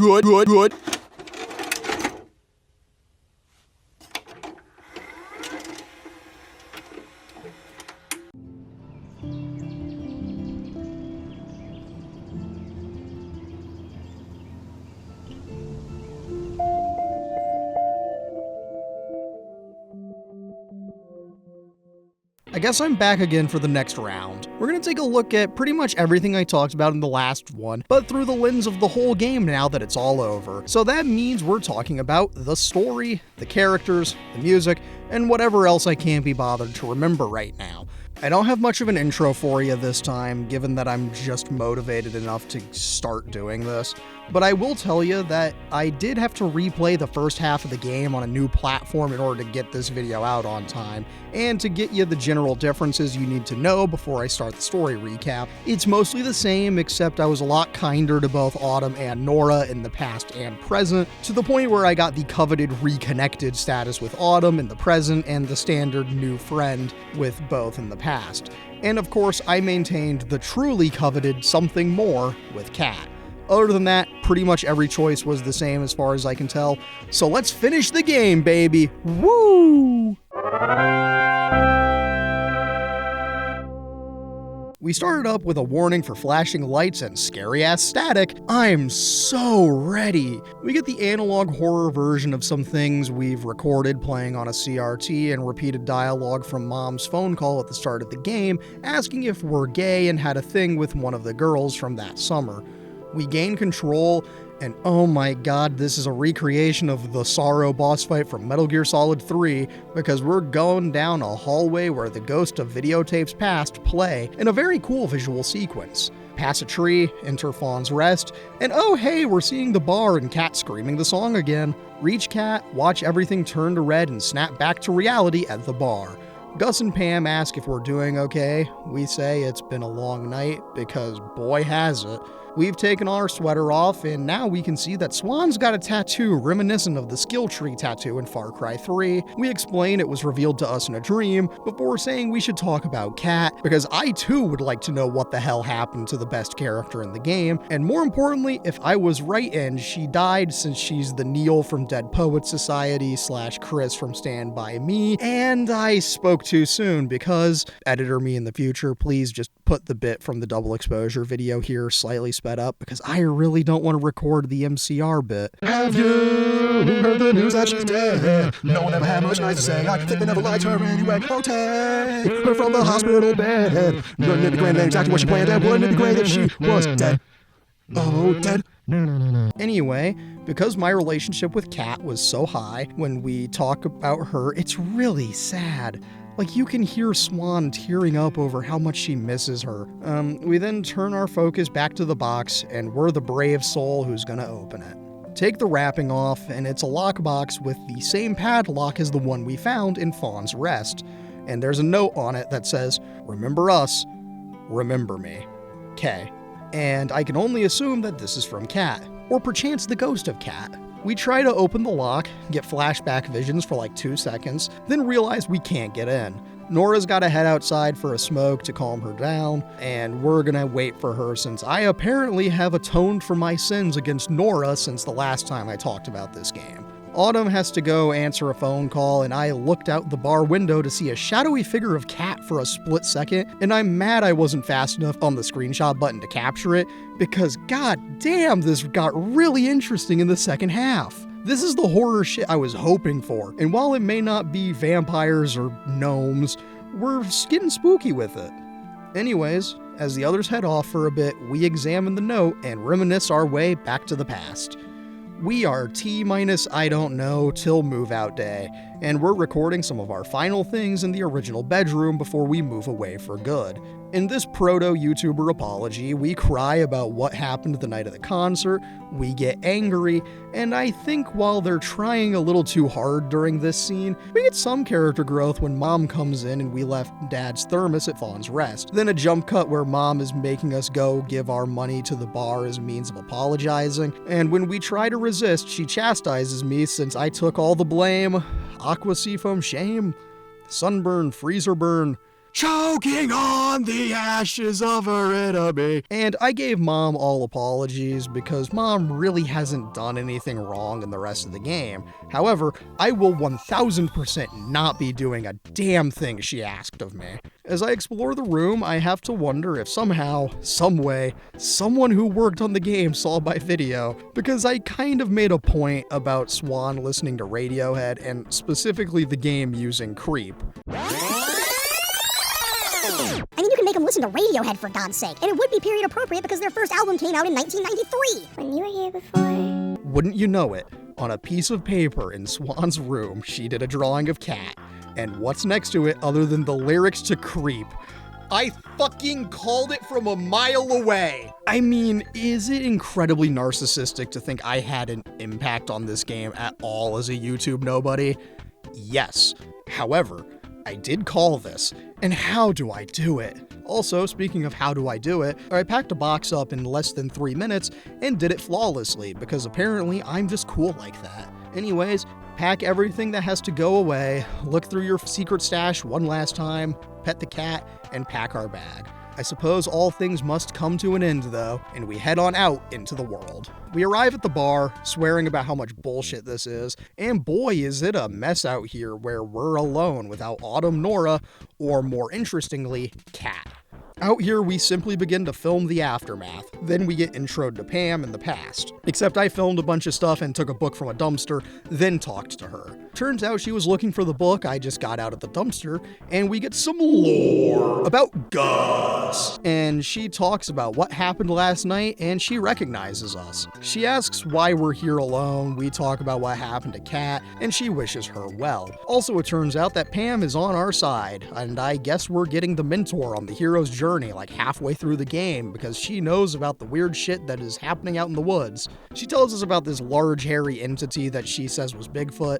She apologizes for talking our ear off, something she also did in the present. And then we're off to clean up the mess. Clean it all up, then we're forced into waiting for Dylan, which means try to open the door and get accosted by her immediately. She tells us to hold on, which meant me fumbling around for a solid 3 minutes until I realized I just needed to sit on the stairs in order to progress. We start talking, and once I show that I'm sorry, even though I know it won't change her mind, and since I showed some basic empathy, which is a challenge for me, she kinda mellowed out a lot. I let her talk, and she tells about how much Kat really wanted to call Swan, and then we ask if she wants to vent about Corey, since he seems to be the other root of her problems, second only to the, sister with cancer thing. She does agree, and I'm only convinced it's because I have a high relationship with Kat. So you know what that means. It's trauma dump time! We get the basic information about her, just like everyone else, but then we get into the trauma dump proper, and I got a funny feeling there's a very specific set of dialogue choices, which meant I was reloading Checkpoint a lot to get this just right. I got it all right on the second try, and I feel so bad for Dylan. Genuinely, she's a very well done character for reasons we'll get into later. But all you need to know about the interview is we ended off by asking her if Corey is truly the one for her, after getting Kat's feelings known through being the messenger. Flash forward as a means of transitioning the shots, then flash back to Corey beckoning his beloved to get on the goddamn bike, but not after insulting us to hell and back. Dylan is actually defending us now. And I think this has to do with the fact that we just told her the things that Kat never got the chance to, which is to say she just wants her sister back to the way she was before she got tied up with this absolute white trash ass dude. They start arguing, and I'm not sure if I want to get involved when the bombs start going off, so I'm getting involved anyway by asking, why are you so mean to her? Dylan tries to go see Kat without us. She tells us to go home, and God, she's so sad. I feel so bad for Dylan now. It's a wonder they didn't do more with her earlier. Anyways, we get music that sounds fine, but I'm 90% sure isn't period accurate, and while it's cool, it doesn't hit the way I maybe wanted it to. It's a montage style of Swan shooting things on the way home, I guess, just trying to capture something that gets the emptiness she feels.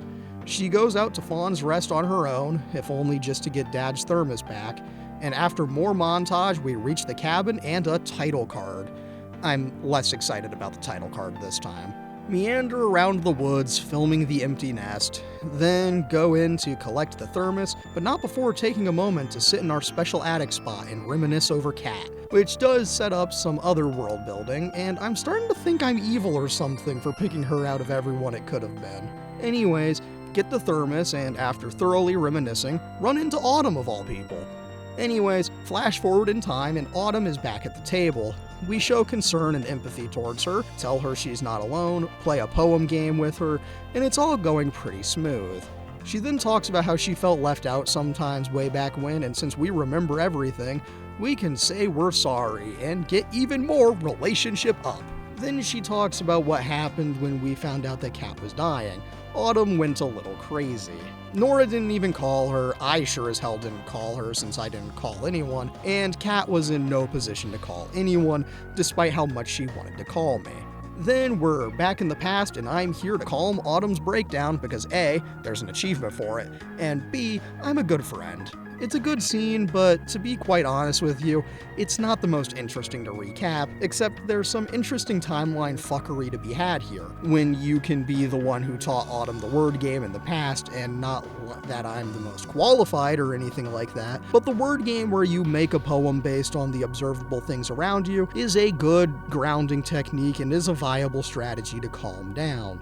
Anyways, play the game, win, she goes to leave, and if you're quick enough, you can give her a hug and successfully win at averting the breakdown. Then, shit gets real funky and even a little double exposed before we're sitting at the edge of the abyss. They talk a smidge more about Kat, how they're scared about what Kat might do when she's free from the hospital, and Swan, the house to her Wilson, is going to enable her to hell and back because that's what gay lovers do, or something.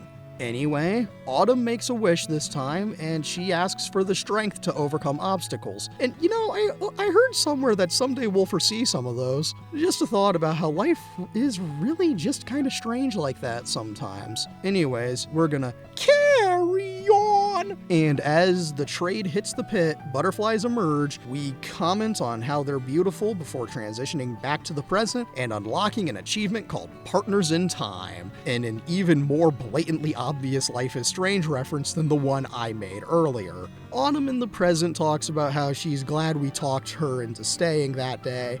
We talk a little bit about the wish and what the abyss means to us, and then Autumn is all, I'm glad we did this. I agree with her, and hey, where's Nora? Well, turns out I spoke too soon because Autumn tells us that I should go check in on her, and so we give her some space and head out to comfort Nora. We sit down outside next to her, she offers us a smoke, I say no because as any longtime viewer would know, my lungs are screwed up enough as it is, thank you very much. Her lighter says Fire Walk with Me in an obvious Twin Peaks reference, and once again, I'd like to say, rest in peace David Lynch. Anyhows, we go about comforting Nora in the same way we did with Autumn, as she talks about how she wishes Kat was here, and all I'm saying is no one should feel worse than Swan does about it, but I digress. We make her feel better, tell her to light up another smoke before she decides to go or not, and then we talk about what happened when we visited her back in the day, and we flash back once more. Now, unlike Autumn, you can get with Nora here, but I am respectfully holding out for a real hero, which is to say Kat. So I'm going to be as friendly as possible while still getting the best outcome. She got us a gift from LA, and it's the bracelet she was making for us. She puts it on, Nora in the present subtly comments on how she made a matching one, but she didn't bring it out in case we thought it was weird. She laments over how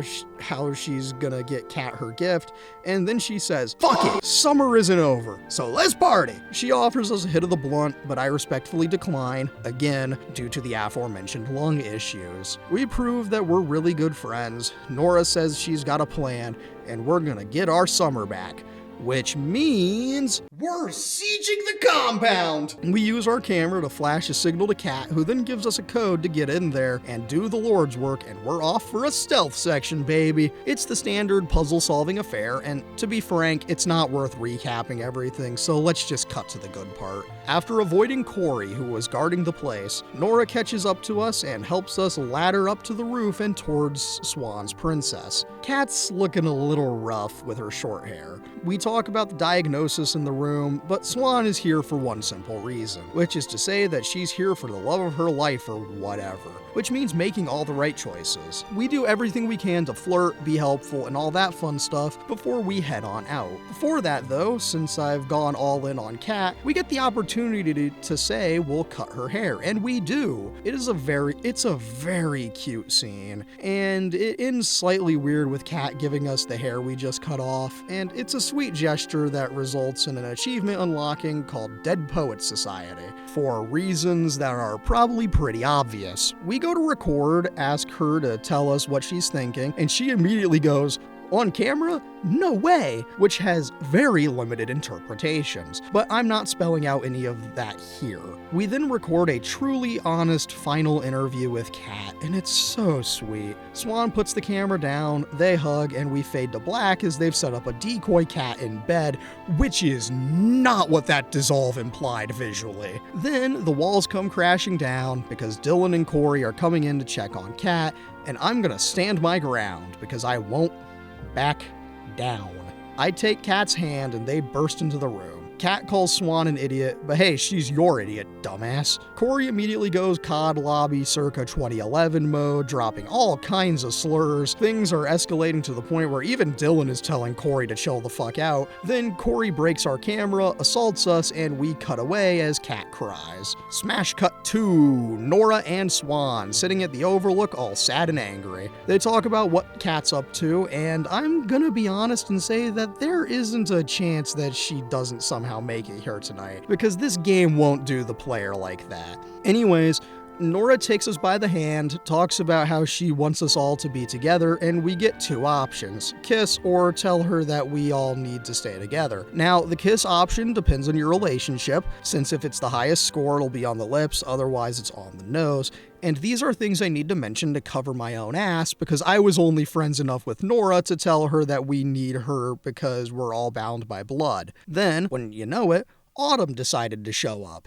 Welcome to the party, pal. Nora and Autumn patch things up and apologize for not calling each other. We catch Autumn up to speed on the cat thing. I give her a hug, hopefully not leading her on since I'm only here for Cat. And then we watch the meteors fall, sans Cat. We snap back to reality, and since we've reminded Nora of how good that night was in spite of everything else that happened, she's willing to see this night through to the end. Anyways, she asks if we won't run away when we've been victimized. Shit, I mean if things get worse, and we promise her that we won't because we're all in this together, god damn it. Nora heads on in, we take a moment to breathe, and then head on in after her and back to the table. We've all been reunited as friends until the end. Again! Nora then chimes in that she remembers right before Swan moved away, Kat brought everyone back to the abyss, and with a flashback, there we are. Swan is staring into the abyss, pupils expanded. Autumn tells us to watch it. We say we'll be fine and that the abyss won't hurt us, and we're gonna wait until she shows up. She being Kat, for the record. The gang talks about how the abyss makes Autumn feel uneasy. We say we like it here because it reminds Swan of the song, and once the birds fly, our chosen witch shows up with makeup on. We all reunite, Swan and Kat hug. Kat talks about what happened and how she got here, which is to say a raven flew into her house as Dylan and Corey were fighting. Kat talks to the others, and it's all whatever, who cares, as Autumn gets pissy at Kat asking if we can trust her, and Swan will trust Kat until the bitter end, which means telling Autumn to move on. Kat breaks down a little and we ask Kat what she wants. She's crying about how we've given her the best summer of her life, and then she's feeling a little better. The cries of the abyss are getting louder, and Kat tells us that the abyss is hungry, and we've got to do everything we need to do in order to do what must be done. Back at the ranch, we're all masked up like it's payday, and it's gonna be crazy. Kat casts the first stone at the gift shop, then she grabs a bat because it's beatdown time, baby! We break the shit out of everything in sight, and it feels satisfying to break stuff, especially since it's one of those days! Oh god, that's not making the edit. After sufficiently trashing the gift shop, Kat grabs some gas and lights the deer statue up, and I'm gonna let her have her glory. And then we're gonna do what Kat always wanted to do: free the deer. This is about justice. This is about saving the innocent. And Kat, buddy, I'm sorry, this is no time for monologuing. We've gotta get this show on the road. We reach the barn, Autumn and Nora go breaking down a fence gate, Swan and Kat break into the barn, and we finally get to pet Gertie. Yeah, remember the deer from last time? Yeah, we finally get to see her. It's a cool moment, but we've got work to do. So open the doors of every pen, we open the door, and the deer are unleashed, and we have to scare them out with a flare. All of them run, and uh-oh, we've got to run since Corey and Dylan are arriving. Gertie won't run, and gosh, I wonder if this is going to be a Bambi type thing where the beloved deer is going to get killed by Corey, which in turn lets Kat go absolutely feral. Anyway, Gertie finally books it away, and now we've gotta fucking go. Corey is hot on our trail, and holy fuck, he's got a chainsaw. We're getting chased through the woods, and now that scene near the beginning of the game makes perfect sense, especially when we trip and fall. Pick up the light, keep running, and oh, I was mistaken, it's just Corey on his lame-ass motorbike. Damn it. The gang books it far enough away that we can escape. Mostly.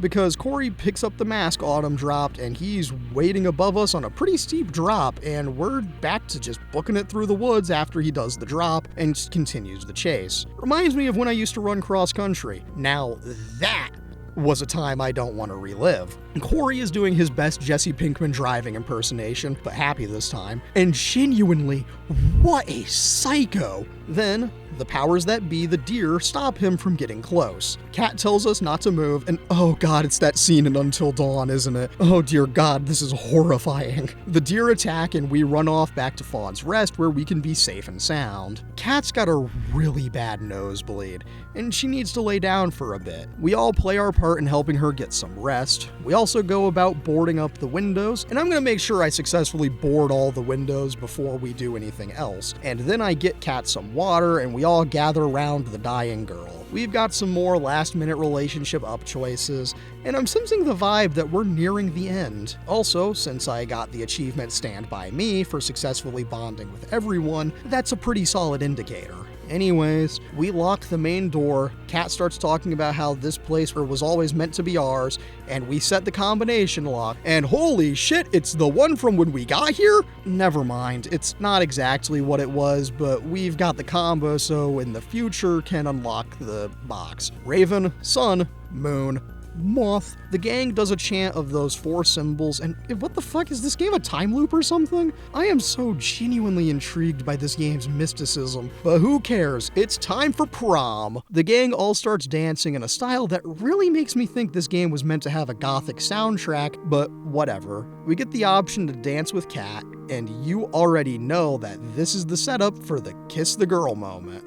Swan approaches the dying girl, and of course, this is the moment you've all been waiting for, because we get the option to keep dancing or go in for the kiss. And this time, Nora will not cockblock us. This is the moment. They get close, they kiss, and wait, what the hell? These witches be levitating! Anyways, the dance continues on, then I guess everyone can fly now because they're now floating above the abyss dancing. We get a shot of Fawn's Rest, there's an ominous purple light blasting out of it, kinda like the attic in From Beyond, but that's besides the point. We fade to black, and back to a broken camera being wielded by Corey. Everyone's asleep now, and I wonder if Corey is gonna get sent into the abyss. Swan wakes up, sounds the alarms that we've been compromised! Kat is going through a fever, and oh god, Corey is gonna burst his way in here. This is all going to shit, man. We're told to not let him in, and we've got to find a way out, and I think I know just the solution. I grabbed a hammer, opened the window that leads to the abyss, and we all head out as fast as we can because Corey is gonna light this place up. Nora and Swan get Kat out while Autumn holds up a beam, and I'd like to apologize for the first part in the video where I said Autumn Never had the makings of a varsity athlete. because she clearly does. We all pile out and run towards the abyss, but not after Autumn burns the shit out of her arm. Dylan tried to stop Corey, but we can't, and in a very weird POV chase, we reach the abyss and uh-oh, Swan's eyes are going purple demon mode time, because it's abyss time! Corey walks to the edge, Kat begins her final standoff, and wait, does Corey know magic? Because the way he's talking is absurd, like I think he knows about magic and what the abyss is. Anyways, Dylan is here now, and this is Kat's moment to do what has to be done, once he's done monologuing, and after she's monologued too for good measure. My camera goes flying into the abyss, and Kat is going absolutely feral, so I mostly called it. I mean, the deer lived, but she does get to go feral, so who's laughing now, Corey? I make my choice and let Kat have her moment, which means Dylan intervenes and the sisters successfully push the abusive asshat into the abyss, which is perhaps the best ending we could have had for this encounter. The sisters are reunited once more, and Dylan is weirdly unfazed by the magic, and everyone seems pretty unfazed by the swarms of ravens just diving headfirst into the abyss. Then everything goes schizo mode, and I am so baffled yet deeply intrigued. We go into Swan's Eye, and now it's daylight, the abyss is gone, and we're all in a mushroom circle. This feels like a finale, but apparently we've got 3 more scenes according to the game, so where in the name of God could this possibly be going? The sisters hug, and they're happy to finally be free. and the Abyss is gone, having fulfilled its duty of protecting us. And now it wants us to forget and never see each other again. But we're gonna see each other again one day, goddammit, even if, as Kat correctly states, it's all over now. We try to promise to never see each other again, and we do in the moment, but we all know that we're gonna see each other long after Kat's joined the Black Parade. Speaking of, we watched the ghost of Kat disappear into the Abyss, having done everything she could do in life. And now we're back in the present. Autumn reveals that she still has the burn scar on her arm, and we wonder how we could forget if we did the right thing, and more importantly, what's in the box? The lock glows purple, and all of a sudden we're now able to open it since we're truly ready to know what's inside. Who would have thought that a group trauma dump sesh was the key to remembering everything? Anyway, Autumn heads out, we open the box, and there's a letter from Kat written the night before everything went down, and I'm not going to repeat everything here. I will say it's a very well executed scene. I mean, damn! I was not expecting them to go this hard right at the end. And the last item in the box, after everything else we've looked at, is Swan's camera. We finally get the face reveal right at the very end of the game. Well, basically the end anyways. We examined the tape, and now we've got a quest to find a way to watch it. Autumn may be gone now, Kat's probably marching in the Black Parade for a solid 27 years, but we're getting our closure. We, Swan and Nora, head on out, watch the bar close down, and Nora and Swan hug. We go to get in our cars, but Nora takes us by the hand and we go on a little walk to her dad's house. They take a little trip down memory lane, they smoke a little doobie, and it's a neat little callback to earlier. Nora plays some guitar for us, and it's a full version of our song. It's a fairly nice song that gives us some flashbacks and other neat visual touches, and it is a good sequence. We then go back to our cars, say goodbye for real this time, and it's all over now. But not really, since we see that glowing-ass butterfly as we get in the car, and they're guiding us somewhere. We cut to Kat recording a little video for us, and it's a sweet little scene that truly wraps up the game in a satisfying way, and it's a very cute moment when we get to see the shit that I shot play over another version of See You in Hell. And it's well done, it has the aesthetic that they wanted to capture, and it's a good way to end the game. Not to get ahead of myself, but I do think it's a little weird to have the song play twice during the final scenes of the game. Call me crazy, but it is a weird choice. Also weird, wait, what the fuck? Kat is just trapped in the Abyss? And that's the credits rolling over a Silent Hill 2-ass letter from Mary ending. Oh no. We then get the stats screen, and in the past I was BFFs with Nora, new friends with Autumn, and of course, Kat was my first love. In the present though, I successfully reconnected with both Nora and Autumn, with a slight favoritism towards Autumn, who rudely didn't stay to see the opening of the box, even if this whole operation was her idea. Anyways, we get the usual stats screen too, and instead of getting booted back to the menu, we get sent into the first ever strange type epilogue that's actually a proper epilogue. Swan is alone, making her way back to the Abyss as Kat calls to her, and we get the choice to really just Silent Hill to it and jump into the Abyss. And god fucking damn it, that was it?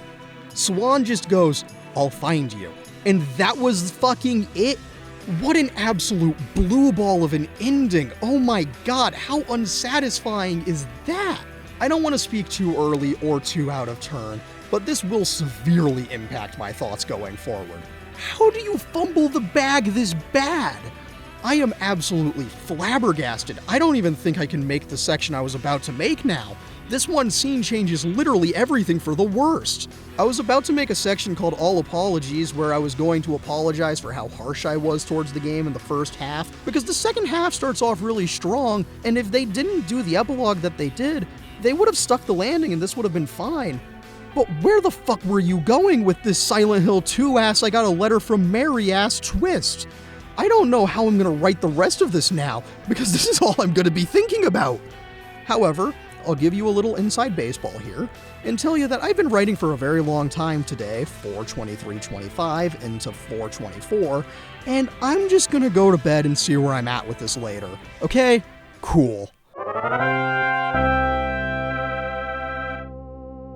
We've got the second half of the game, and now we get to the fun part where I just have to cross-reference what I said last time with what we gained from the new stuff. And good lord, do I have things to talk about here. Somehow we restricted all of the side characters to the second half, which means I'm actually going to talk about the randos first and build up to the best character in the game, since she's the most interesting and the one I have the most to say about. Gus and Pam are two characters I really kinda like, as they're the only real side characters in the game, and I'm sad I didn't know that there was a way to have these two get together. I wish I had actually spent more time with them in the present, because they really are kinda cute together and their chemistry is good. I just didn't know I could do it.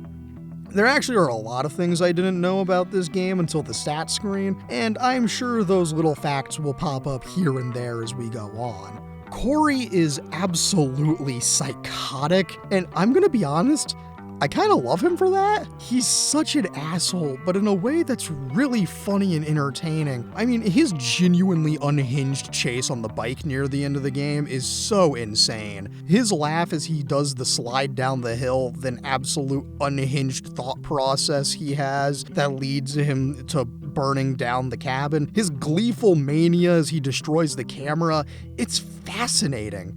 He's a more evil and unhinged version of Ace from Stand By Me, and for those of you in the audience old enough to drink, take a shot every time I reference Stand By Me in this essay going forward. I'm curious to know how lethal this could become, but please be responsible and don't die. Anyways, Corey getting undertailed in the end is really funny to me, and even funnier was the sheer variety of ways that the sequence can go.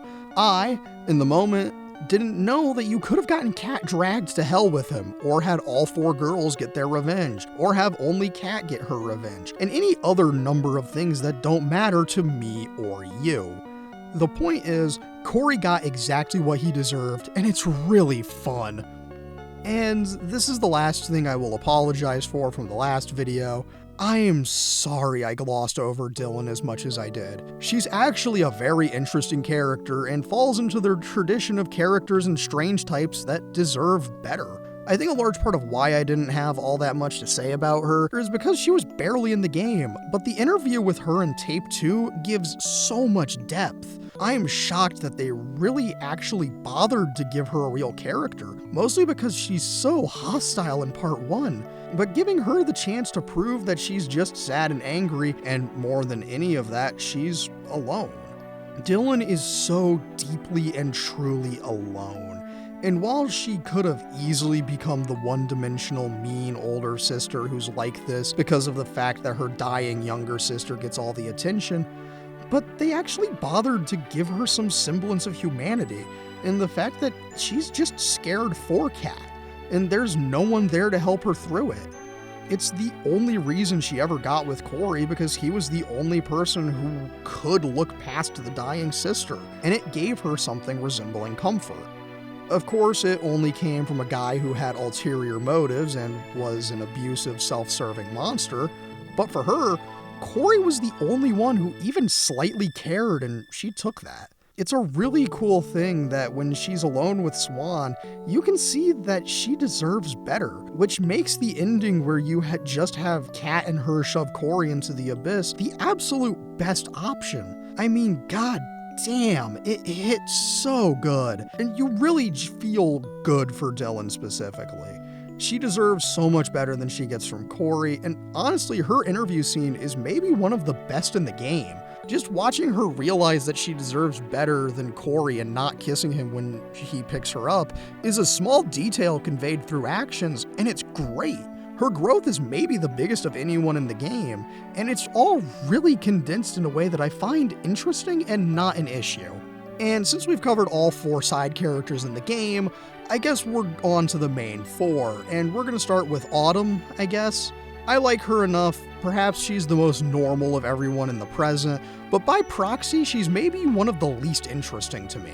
You do spend the bulk of the game with her, and that's an inevitability with how it's designed, but I still kind of feel nothing towards her. She's fun enough, I like the scene where you help her get down from her breakdown. It is a very well done moment, it's just that Autumn is kinda whatever to me.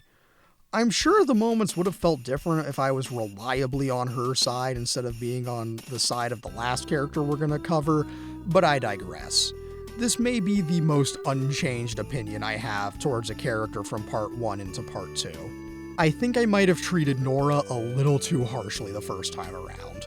Objectively, she got a whole lot more to do during the second half, and I almost regret what I said about her. She's got her own layers of traumatic shit to deal with, and underneath the grungy shit is a scared and insecure girl who just wants to find herself. I get it. I do.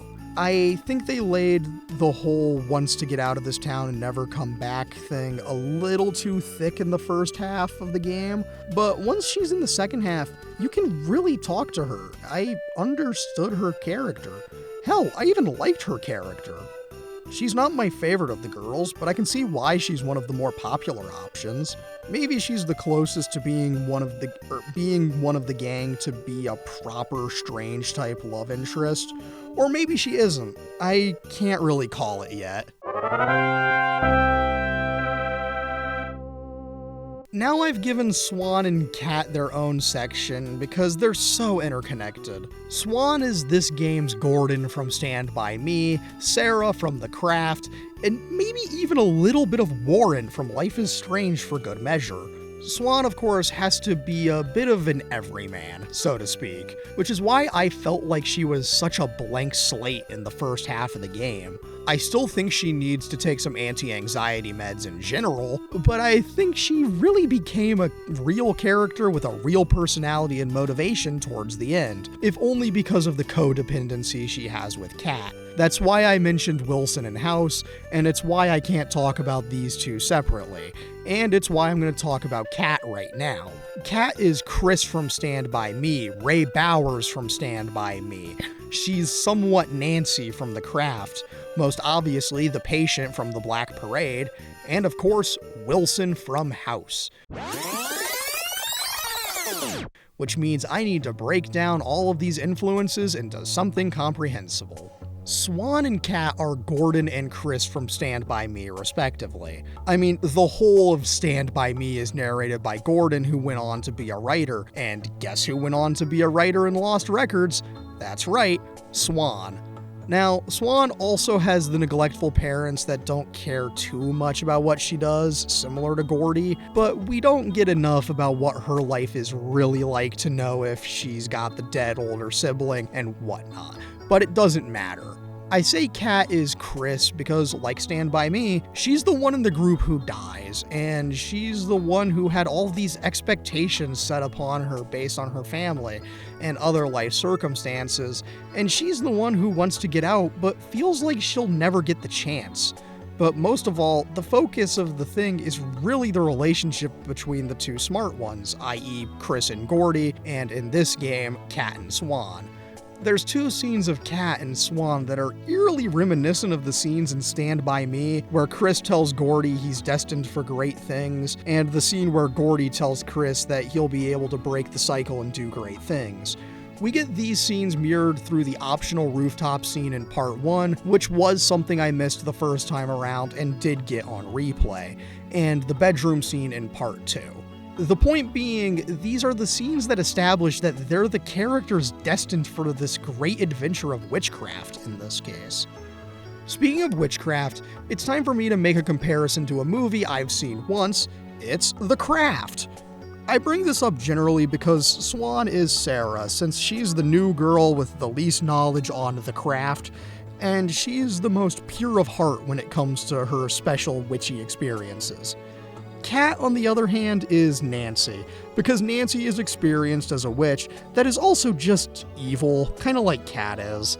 I mean, the whole thing with the mushroom circle, the commitment to justice, everything is quite literally what that movie does up until a certain point, but besides the point. Obviously, this isn't a one-to-one match, but it's a good enough reference since it so blatantly influenced this game. Now, for the weird straggler examples, before I get to the one I really want to talk about, Swan is a Warren type, which is to say she's an absolutely helpless dork when it comes to romance, regardless of who you pick. She's a total fucking dork. I'm sorry. That's the only way to describe her. I mean, she has a sketch of Cat with the lyrics to Creep next to it. You cannot get any cornier than that. She may not be able to get any more corny, but I sure can, because let me tell you about why Cat is essentially the patient from the Black Parade. I mean, come on, it was such an obvious comparison to make because she's got cancer, she joined the Black Parade, her memory will carry on, and all that good shit. She's also making jokes about it. When you go to see her, her hair is gone, it's all the shit you expect. Nothing special, I just needed to make a gag out of it for the sake of this, and my own sanity. But here's where the comparison everybody wants me to explain is why these two are just House and Wilson. Swan enables Cat's witchy insanity, takes the blame for the concert, constantly gets Cat out of trouble, and constantly supports everything she does, a lot like Wilson. Also like Wilson, Swan is there to help everyone, but she can rarely help herself. Cat, then, is also House. By virtue of her being insane, always being the ringleader, always being right about basically everything, hiding behind a false sense of confidence, and all of her general psychopathic nonsense. Basically, imagine if House was a wizard and you've got the idea of what Cat is. But the thing is, Cat and Swan are simultaneously both House and Wilson. For as much as Cat wants to portray herself as being in control, being confident by cracking jokes about her illness like she's House, she's just Wilson. For one, both her and Wilson have cancer, but just like he is, she's extremely vulnerable. She cares so much about her very few friends. Like, the first thing she asks about when she's in the hospital is if she can call Swan. When she needs someone to help cut her hair, she wants Swan to do it. Like when Wilson wanted to do chemo and he had House put him on it since he truly trusted him. Wilson is perhaps the most vulnerable character in House, and I make that same argument here about Cat. In terms of Swan being House, she's always been on the more guarded end of the spectrum, tending to keep those emotions to herself, and really only share them with Cat or the people she trusts. She's also so deeply invested in her own little world of things that really matter to her, and the things that really matter to her are filming and Cat, reminiscent of House's obsession with puzzles and Wilson. She does always try to help out everyone, yet she really does only care about those two things at the end of the day. It's a part of why I think she intentionally isolated herself so much in the 27 years between the playable parts of the game, because she lost both of her real first loves that summer. But I digress. The last comparison I want to make here, before I talking a little more about their relationship, is a brief character examination about the epilogue. Because of the way it ends the game, I have no choice but to tell you that Cat is not only everything I've mentioned before, but she's also Mary from Silent Hill 2! Unironically, what the hell were they thinking? I don't want to get too into it, because I'm going to have a section dedicated solely to the epilogue and what I think it means in specifics, but I want to say this up front. I wasn't expecting Cat to be Mary. I think her being potentially alive down in the abyss is a little stupid and kind of takes away from the sacrificial trade they made at the end of the summer, but this does raise the very funny implication that Swan is James Sunderland, which does amuse me. Also, Cat does have the letter that was written shortly before she died, a lot like Mary, and that letter does send Swan out to go find her again, and there's even a VHS tape that reveals the big twist to the audience and protagonist, and it's an illusion I'm 1000% sure they made intentionally. I mean, how could they not have done this intentionally, right? Anyways, I'm going to stop myself from talking more about the epilogue right now and just talk about Swan and Cat's relationship. I think this is the real high point of the game, in all honesty, and maybe that's just because so much of the plot is based on Cat, but I will say the interactions between these two are a lot stronger than with the others. Legitimately, the rooftop scene in Tape 1 is very cute, and say what you will about the dance sequence's choice of music, it's well executed enough, and as a universal KTG for everyone, it works, it's cute, it's rewarding enough, but I think it's really weird that you only get one chance to kiss Cat and Autumn, while you get like 5 different opportunities with Nora. To be blunt, it doesn't matter in the slightest, but it is what it is and is worth mentioning. What does matter, though, is them absolutely cock-blocking the potential KTG near the end of Tape 1 when you get the makeup put on you. I contend that this would have been one of the best KTGs in any Strange-type game, period, because it's legitimately very cute and is such a normal and down-to-earth moment, which is generally what all of the best KTGs in the series have going for them. I think the dance as a KTG for Cat in Autumn is fine, even if it very quickly becomes a little stupid like the Breaking Bad Jesse floating on heroin shot. I'm willing to forgive it. I'll go a little more in depth on all of the KTGs soon, not in the next section, but the one after that, but just know that really Swan and Cat are at the forefront of the narrative and are the high points for whatever reasons I just rambled on about. Once again, I am asking, where's the music at? And even more pressingly, where's the music that's actually period accurate, or tonally what it should be? As mentioned way too long ago in the intro of this, I had to replay the game on a different platform to get this essay out in a reasonable time frame, because I care about getting things out in a generally consistent manner, and if I didn't, this video would be coming out in August, and I can't do that in good conscience. Now, as I was starting from scratch and I'd already seen most of the game, I was skipping every cutscene I had seen before and listening to a more period-appropriate soundtrack, which meant listening to Nevermind on loop.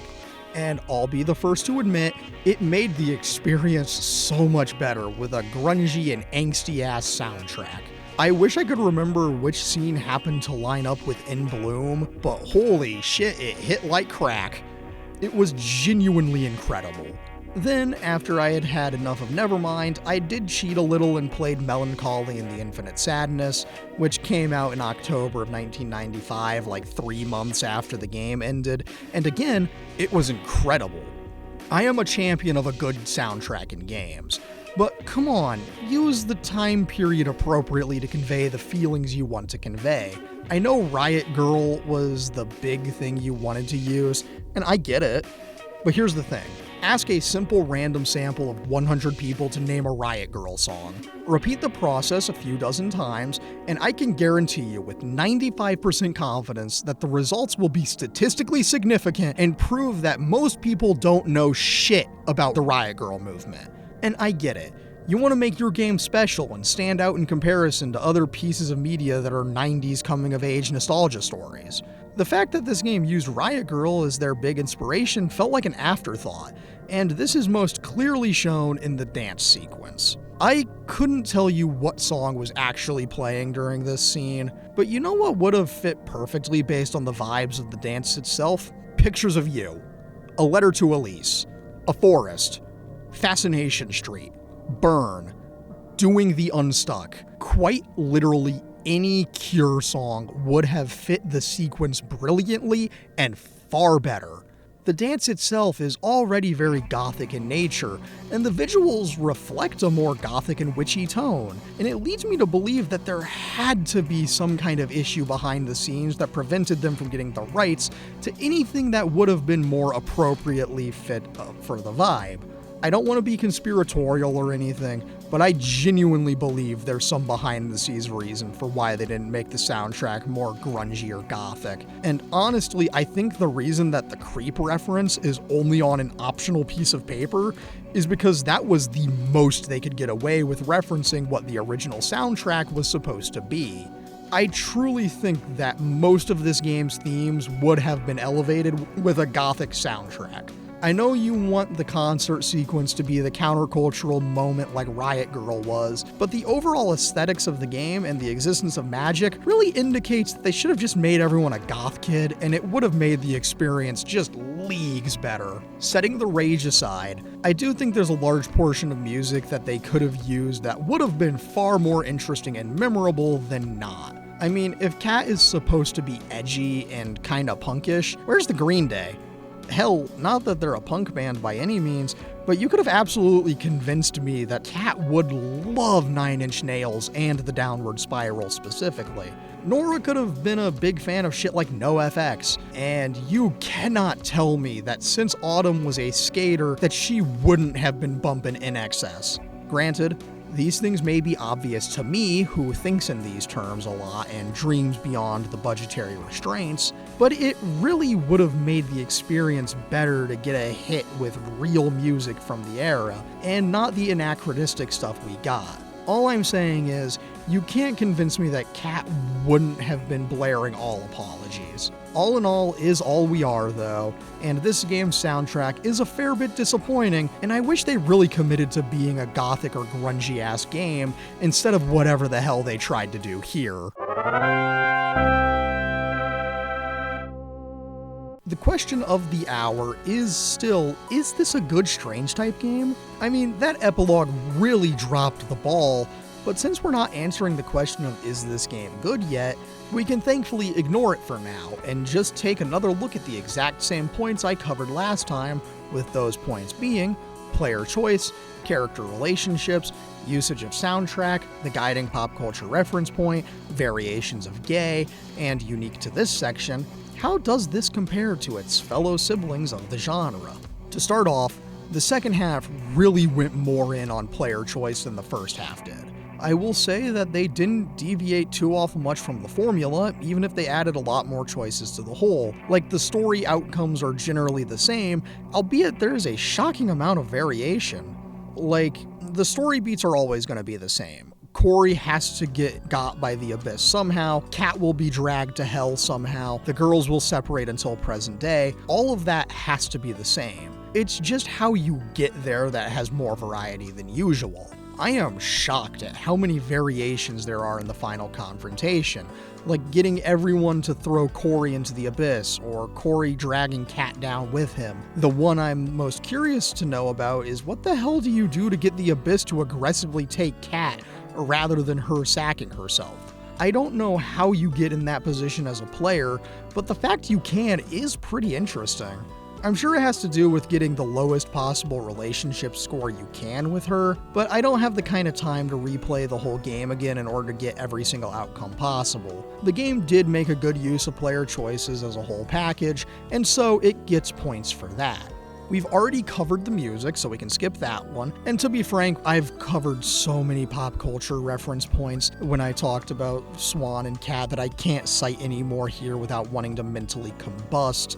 So we can call that point fully covered, which then leads us to the character relationships. And yeah, I mean, this game really cares about the relationships between the core 4 characters, and it's all really well done. It's just that I wish there was more side characters here. Sure, there's Gus and Pam. Holy shit, Stardew Valley mentioned! I love the farm game! Rah! But you only get so much of those two, and it makes me a little sad that there aren't more named weirdos to interact with during the course of the game. That being said, I still cannot live in a realm of what ifs, and I'll shift my attention to what this game does have, the romance options. I think they did a solid little job here with giving the 3 girls distinctive romance paths, and I kinda wish they gave Autumn and Kat the same love that they gave Nora. I mean, Nora gets 2 KTGs with the player, and potentially 2 KTGs with Kat if you play a certain way. Her greed is hurting the economy! Now, I do think the dance sequence KTGs are good.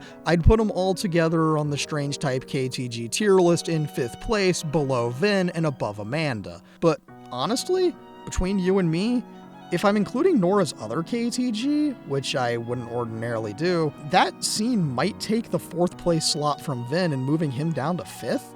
The meteor shower set piece is just so down to earth and normal, and it's the kind of thing that I always want to rate very highly when I talk about these kinds of moments. And it does annoy me a bit that Nora gets the best scenes for that in the game, because Kat is just the most interesting. The simpler a KTG is, the better. Which is a little ironic coming from me because of how much the theatricality of Warren's KTG puts him in 3rd place, but that's a conversation for a different day. I still like how they have 2 separate relationship sets for the past and present. It's a neat detail, and it does influence the way the ending with the box plays out, so it has a purpose, I suppose. Considering we've talked about the relationships again, that means we've covered variations of gay again as well.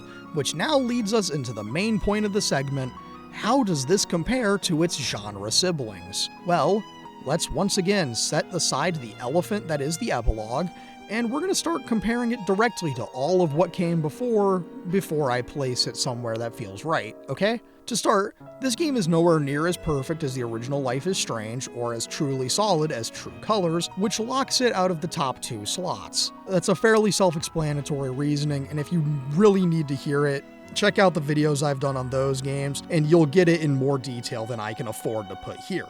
Now, I'm going to say with some confidence that this game isn't as good as Double Exposure, which I will be taking another look at soon because I really want to give it a 6-month checkup / post-mortem, but for now, I'm going to hold that Lost Records as a whole is not better than that game, which locks it out of 3rd place. Now, let's look at the opposite end of the spectrum.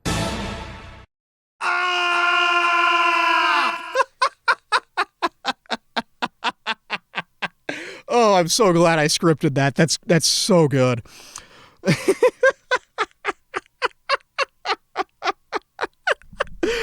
Oh man, that was fucking visceral. I'm sorry. Okay. So, this is definitely not as abysmal as Tell Me Why, and it's not as truly miserable as Before the Storm is, because this game, for all its faults, is a competent strange type that deserves a rating because it does a lot well, even if the first chunk of the game is really slow. And I suppose that brings us back to Life is Strange 2, or the last time Don't Nod made a real strange game. This game, as a whole, and as I correctly identified last time, is better as a whole product than Life is Strange 2 is. Don't get me wrong, this game needed 5 scenes less in the first half and 5 more in the second. But this is a hell of a lot more competent and well thought through than Life is Strange 2. There weren't particularly any moments here where I felt like my time was being wasted nearly as much as the first 3 episodes of LIS2 did, and the narrative here is focused and clear, which means that, when cross-referenced to its siblings, this is a perfectly good Strange-type game, and I feel confident enough in saying that it is gonna take the 4th place slot in the ranking of all 7 official Strange-type games. I hope this answers the question thoroughly. I have one last point I need to bring up before we get to the topic I'm somewhat dreading, and that's how does the full game handle being set in the Midwest? It doesn't. This game could have been set in the middle of fuck-ass Nebraska, and it wouldn't have made a difference. This could have been set in Maine, and it wouldn't have made a difference. They made a point to have the game set in the UP, and did pretty much nothing with it outside of referencing the Great Lakes. That is, without question, the bare minimum of what you could have done with the location. And I'm so deeply unsatisfied. To be completely blunt, I don't even have anything new to say than what I did in the last part, so this is all I'm getting out of this section. I am so deeply disappointed in these writers. This is abysmal, and I will not stand for this act of aggression.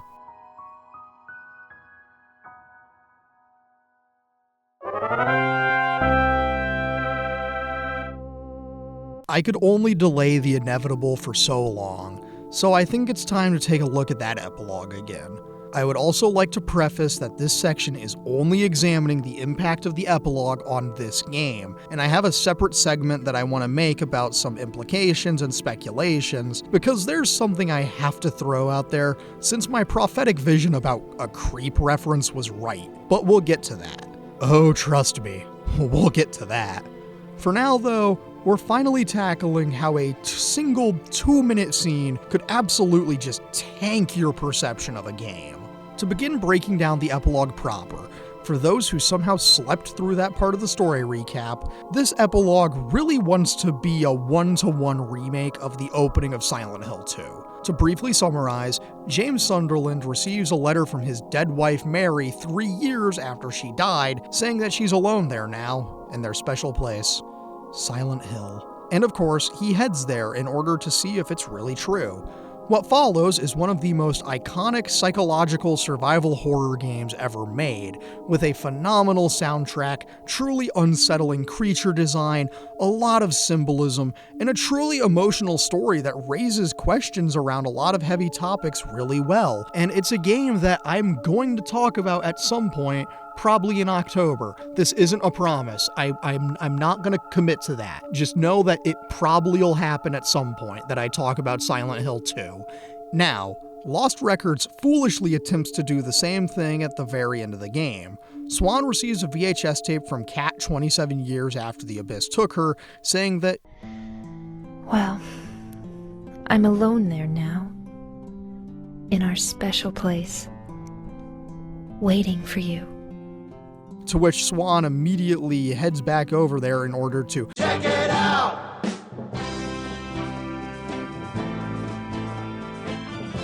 Upon seeing the ghost of Kat standing on the edge of the recently reopened Abyss, Swan basically says, "Wife, wait for me. Abyss is not too far," and she jumps down into it, only for the game to hard boot us back to the menu. Here's the thing. I get it. I get why you want this epilogue. It works as a good hook for a sequel, and it even slightly reflects why Kat said they need to forget about that summer and never see each other again. But it doesn't make the final image of Swan taking the plunge any better.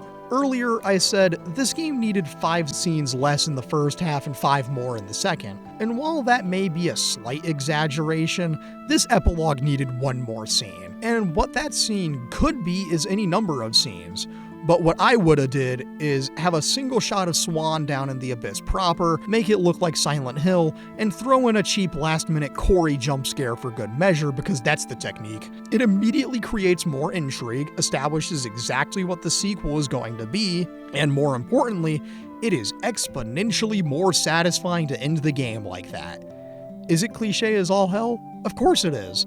But this game is built on the backs of 1,000 fucking cliches, so it doesn't matter. The reason this frustrates me so much is that up until the epilogue, I was really on this game's side, you know? I was going to forgive all the problems the first half had, because the second half really picked it up and solved a lot of those issues by getting straight to the point, while also having these weird bits and pieces of horror that I thought were really cool. But this epilogue was the cold splash of Lake Superior water in autumn I needed to realize that this game didn't go far enough. The horror was here. It just wasn't taken far enough to be what it could have been. If they leaned more into the horror and scary parts of the gameplay, like more of the weird glitchy blue and purple haze feedback you sometimes get on the camera, or more of the shadowy figures in the corner of your vision, or more sequences like the recreation of the Sorrow boss fight, I think this game would have been so much better. But I can only judge what they've given me. And what they've given me is something that just dropped the ball so hard right at the very end. They were a yard away from scoring the game-winning touchdown, and instead of crossing into the end zone, they tripped, broke their leg, and lost. I'm also gonna make sure I comment on a point I wanted to make earlier about Swan and Kat's relationship in the face of the epilogue. Honestly, I'm not sure how I feel about this. On one hand, I think it's very sweet and endearing that Swan is willing to go to the ends of the earth just to see her first love one last time. But on the other hand, it runs the risk of being incredibly weird and creepy, depending entirely on what happened to Kat in these 27 years. If Kat has been alive and has aged normally this whole time because she survived her cancer due to Abyss magic, then great, there's not any issues. If Kat is dead, like she should be, then maybe you can play this off as Swan wanting to recover the body and give her a proper send-off. However, if Kat is a ghost, and we're operating on the standard logic that you become a ghost in the general conditions you died in, that means Swan just went to the Abyss to find a 16-year-old entering her 27th year of being 16. You see why I'm a little hung up on the semantics here? It's not a good look depending on what's actually going on down in the Abyss. Now, this could have easily been solved with 1 more scene, but just going off entirely what was presented to me, it's really interesting to note that the ghost of Kat we see in the epilogue had her hair back to what it was at the start of the game, which raises the obvious 4th path that I naively ignored, because magic exists in this game's universe, which is to say that the Abyss is using Swan's memory of Kat to lure a new victim into its clutches for breaking the pact they made. I will say, I think this game's writers are really looking for a sequel, and they're likely to take the cop-out route and say Kat's been alive this whole time, and she'll have aged 27 years, miraculously having survived her cancer due to abyss magic, so they can have the two reunite and get the good ending where the gang gets back together again with all 4 members, and it's all that feel-good, don't you forget about me, Breakfast Club ass nonsense, right? I know what I just said could come off as incredibly mean, and I don't mean any of that with any malice. It's the easiest way to have a sequel that satisfies as many people as possible, and if I were them, that's what I would do. But I'm not them, I'm me, he says. I'd go off into some really experimental places, if only just to make the world of the game more complicated and weird, but experimental doesn't sell. I get that. I know that. But I'm still gonna dream, goddammit! No, but in all honesty, I think they really needed a little more time to think about what they wanted to do with the epilogue, and just add one more scene to it to make it less vague and less concerning. I'm all for vague shit in media, but this game couldn't afford to do that, which explains why it fell so hard at the end. They went all in on a Hail Mary pass they couldn't score. But here's the fun part of that analogy. They didn't even need to go for it. I think if this game didn't do any kind of epilogue and saved the VHS tape from Kat being in the abyss for the opening of a second game, it would have been perfectly fine. The reason I despise this epilogue so much is that it was just so unnecessary, and it really soured my whole mood when I first saw it. What you heard me say in the story recap was all my live reaction to everything, and I tend to be more composed during that section, but I let the mask slip because I was so genuinely baffled by it. Who thought this was a good idea? Genuinely, why did anyone let this happen for any reason other than sequel bait? It took what was otherwise a very sweet and meaningful little ending about how strange life is, and how people can reunite many years later and come back stronger than before, and all that good shit, but everything was completely undermined by having this epilogue. It was so needless and a bit excessive, but hey, it's a part of the experience, so I'm going to include it when I judge it as a whole. I am praying with everything in me that if anything I predict comes true, it's that this game gets a sequel that is a full-blown survival horror strange type game set in the abyss. This would not only completely justify this game's epilogue, but would be exactly what I was kind of hoping this game would have been. The first half of the game got good when it suddenly became about witchcraft, and I'll stand by that. And the second half got me interested because it had some kind of creepy visual elements to it that made me hope this game was going to get scary, which opened my eyes to what I really wanted. I want this game to get a sequel that is a full-blown Silent Hill 3 meets Life is Strange horror game, because it would be so cool to see. This opens me up to my pitch for why they should do this. Not that anyone who worked on this game is going to see this unless they do, and in that case, hi, and I'm so sorry. Back to the subject at hand, the concept for the sequel is simple. Following Swan as she enters the abyss, we see what it's like down there. Perhaps it's an ancient and overgrown Lovecraftian seaside village. Perhaps it's a witch's commune deep in the heart of an old-growth forest where the trees have been since before humanity. Perhaps it's just a one-to-one ripoff of Silent Hill. Whatever it may be, it is unsettling, it is foggy, it is mysterious, and it raises many implications about what kind of force the girls were interacting with back in 1995. From the initial landing, we have Swan cautiously wander into the town, wondering about where Kat could be and what she could have been doing for these last 27 years, only for the thought to get interrupted by some mysterious magic blocking her path forward into this abyssal town. We could then introduce a new gameplay mechanic here about using the camera to see what is ordinarily invisible to Swan, and a system where you need to use it in order to solve puzzles based on the camera's flashlight, or we're using tapes to record various magic phenomena in order to progress. Once we get past that first barrier, you could introduce the first real monster, and this is where the game could open up into being a traditional survival horror game with combat, or it could remain more like a strange type, and instead of getting combat, you have to stealthily avoid confrontations or use items in your inventory to save yourself in certain scenarios, like Clock Tower. Either way, it's a unique take on a strange type, but we can go further than that. While you're in the Abyss, you can have other people down there populating the world and giving Swan more of an insight into how much she, and everyone else, fucked up by making a deal with whatever deity they did. These people could be any number of things, like other witches from histories that got trapped down here because of trades gone wrong, or maybe it's all hallucinations the Abyss is conjuring to string Swan along. Or maybe there's nobody at all, and it really just is the most oppressive and isolating world you could be in.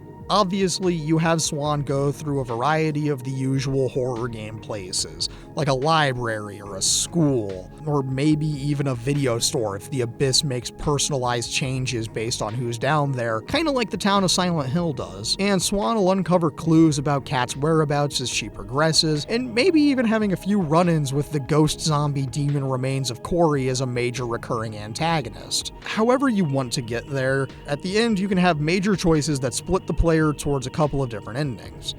Maybe one of them is Swan finds Kat, who has miraculously been kept alive down here the whole time, and you get the options to either stay here in a doomed abyssal world with her forever, return to the land of the living together, leave her behind in order to save yourself, or Kat sacrifices herself for you to keep on living in the real world since she's not able to leave the Abyss, otherwise she'll die. Or maybe Kat is just as dead as Mary is in Silent Hill 2, and this whole journey was Swan learning to let go of the past and move on with her life. Maybe you end it like the Forgotten City and you're able to talk to the deity behind all of this and you're able to convince it to let you and Kat return to the surface world together in exchange for your immortal souls or something.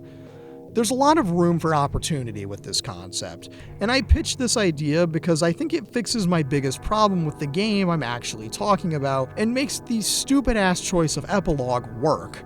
Obviously, the actual details of my idea need to be ironed out, and I'm just spitballing an idea for what I would do, not actually making a real formalized pitch, so take everything I said with a grain of salt. That said, if I somehow saw the divine light to make a point about the first half of the game not using creep despite being period accurate, then the second half used it, I'm just praying that the divine light strikes me again, because I'd love to talk about the game I've just made up. And with good behavior, who knows? Maybe the right people see this and I can land myself a real job. Probably not, but a boy can dream, right? And here we are once more, asking the real question of the hour for the last time. Is this a good game? Well, let's consider everything we've just talked about and everything I said last time. The first half's pace is awful. Genuinely, it needed to be 5 scenes shorter, and the second half wastes no time getting into it. But I think it should have been a few scenes longer, maybe done a little more with Kat overall, and definitely added one more scene to the epilogue. The music is not as strong as I'd like it to have been, and I feel like they missed a major opportunity to get really in the weeds about using licensed music from the era in a way that would have truly captured the vibe they wanted to have as shown in the visuals. They did a good enough job of capturing the 90s aesthetic, but I just wanted more out of the game, especially in relation to the setting, which felt completely underutilized. The characters and their relationships were a high point, but there weren't enough side characters compared to the normal amount, and it makes me sad.